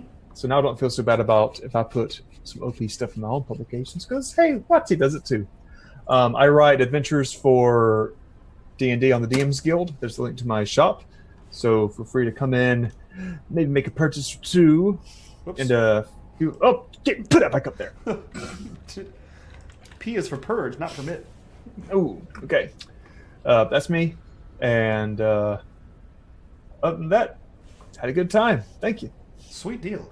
Let's see. We'll have Frags go last because he came last. So, Mr. Bitters, who are you? What are you doing here? And what did you think of tonight's session? Well, I'm Mr. Bitters, and as usual, I came just before Frags. Mm-hmm. And I moderate around here, sorta. Mostly I just hang out and play games with you guys, which is always awesome. Tonight's session was interesting. We got plenty more hooks to figure out that this was just the beginning of a terrible adventure. Mm-hmm. An unfortunate series of events, you might say. Yeah, you might say that. Someone who else is a series of unfortunate events. Frags, who are you? What are you doing here? And what did you think of tonight's session? So I am KW Frags. I haven't been KW Frags in chat all night. I've been Subliminal Cheese because he's allowing me to stay here for a couple days while I do stuff. But yeah, no, I too am a moderator of sorts around here. I'm a little better than Bitters, but that's neither here nor there. I liked it. It was a shit show on my behalf because I had two ideas that never came, one that never came to fruition, and one that just ended up not being anything. Yeah. And yeah, I'm really excited to be level 3 now, so I can actually expand on my spells and actually try to find something worthwhile. And reflect on the nightmare hell you just walked into. Yeah. It's there's a lot of knowledge now that I have that I'm sitting on, and I'm glad you knew what I was after. When I was like, look at that sword. Yeah, it's silvery. All right, cool. Yep, it's silvered. Yep. Yep. I should have just kept it anyway, so I had a better weapon than a shillelagh. But you can, and silvered weapons do stuff. They're not just regular weapons. Like someone dips a weapon in silver for a reason. Oh yeah, I'm sure it's an undead slaying some bitch, but yeah, something like that. But if anything else, my games are lore heavy, which some people like and some people don't like, and I don't care either way, because it's my DM style and it's my world and I made the lore, so you're gonna learn it. I like it. Yeah. I don't know how much of it is actually gonna sink in. That's fine. Most people like it, and sometimes I usually try to bring it back up. That's I had a discussion with one of the other team members and players here that I'm not great at spreading out and be like, oh yeah, so this is going to be important later, but I'm great at looking back and be like, oh, remember that one time you did the one thing? Now it's important over here. Oh shit! Yeah, Chekhov's gun is my big deal. I totally meant that the entire time when I brought up that thing. Yeah. I didn't just think of it now. Yeah. I don't think of things before I make them. I just make them and then find a reason to use them 3 episodes later. Like Chaos Golems. Yeah, I was about to say, you're welcome for that Chaos Golem. I thought about it too when you're like, oh, it's like Chaos Stone and it's from like fucking horrible ancient killer place. And I was like, Stone? Yeah, we're going to make a monster out of that thing. Yep, we are now. I know, I thought it too. I was like, because I know how you are. I was like, I'm going to say this. Yeah. I'm gonna talk about this thing, and he's immediately going to like, and as I'm talking about it, I can see you over there going, yeah. I was like, yeah, he's making it a thing. Yeah. Could have said cake golem or ice cream golem. Yeah. Chaos Stone golem. That's the other half of my DM style is that I prefer to make the bare bones, like Thorne's outfit, and then let you guys flesh out details. So basically, anytime you guys make up lore, if it's cool, I steal it. And for chat and the viewers, the entire premise of this game is an organization that these guys made up in Discord, and I was like, that's cool, and then stole it, and then made it fit the world better. And I was like, there you go, it exists now. So yeah. Like if you were here at the beginning, the grave of Nissa, I've already forgotten her last name. Narcissa Donovan. Narcissa. That's like the whole deal with our little cult thing that we're a part of. That I mean, I don't think we've talked about in at least since the second episode or so. Oh, it'll come back. Don't worry. Oh yeah, no. We talked about it here. I'm just saying that's why that was so significant. Whenever you were like, the gravestone says Narcissa Donovan, and that's why the reaction happened the way it did. Yep. Sweet. So, guys, if you like this style of play, if you like this style of DM, first of all, check out our YouTube. All of our archives go up there. And you guys can find us here on unMadeGaming all week. Not all night. And we're coming with a bunch of new games. There's been some talk of a Numenera game that's happening. If you guys want to weigh in on that game before it comes out, check out the Twitter, because I'll be posting every week about details for you guys to help me build the world, or build the campaign that I'm playing in. And there's also going to be a Tales from the Loop game coming soon, trademark soon. So definitely check that out. But before we get the hell out of here, what's that? Tales from the Loop sounds fun. It does sound fun. We're going to get right on the damn thing on down hover hooties. We going country. Frags played a redneck in the game, and he was just Frags. He was just tiny Frags with a silly hat on that he actually wore in real life. It was great. They got that dang on, and then the hover hootie, the flying birds. So before we get the hell out of here, we're going to go raid a friend of the channel, McLokin, who is currently doing some DM prep. So guys, copy and paste that raid situation that's happening there. Head on over there and watch for that raid command. And from all of us to you, bye-bye.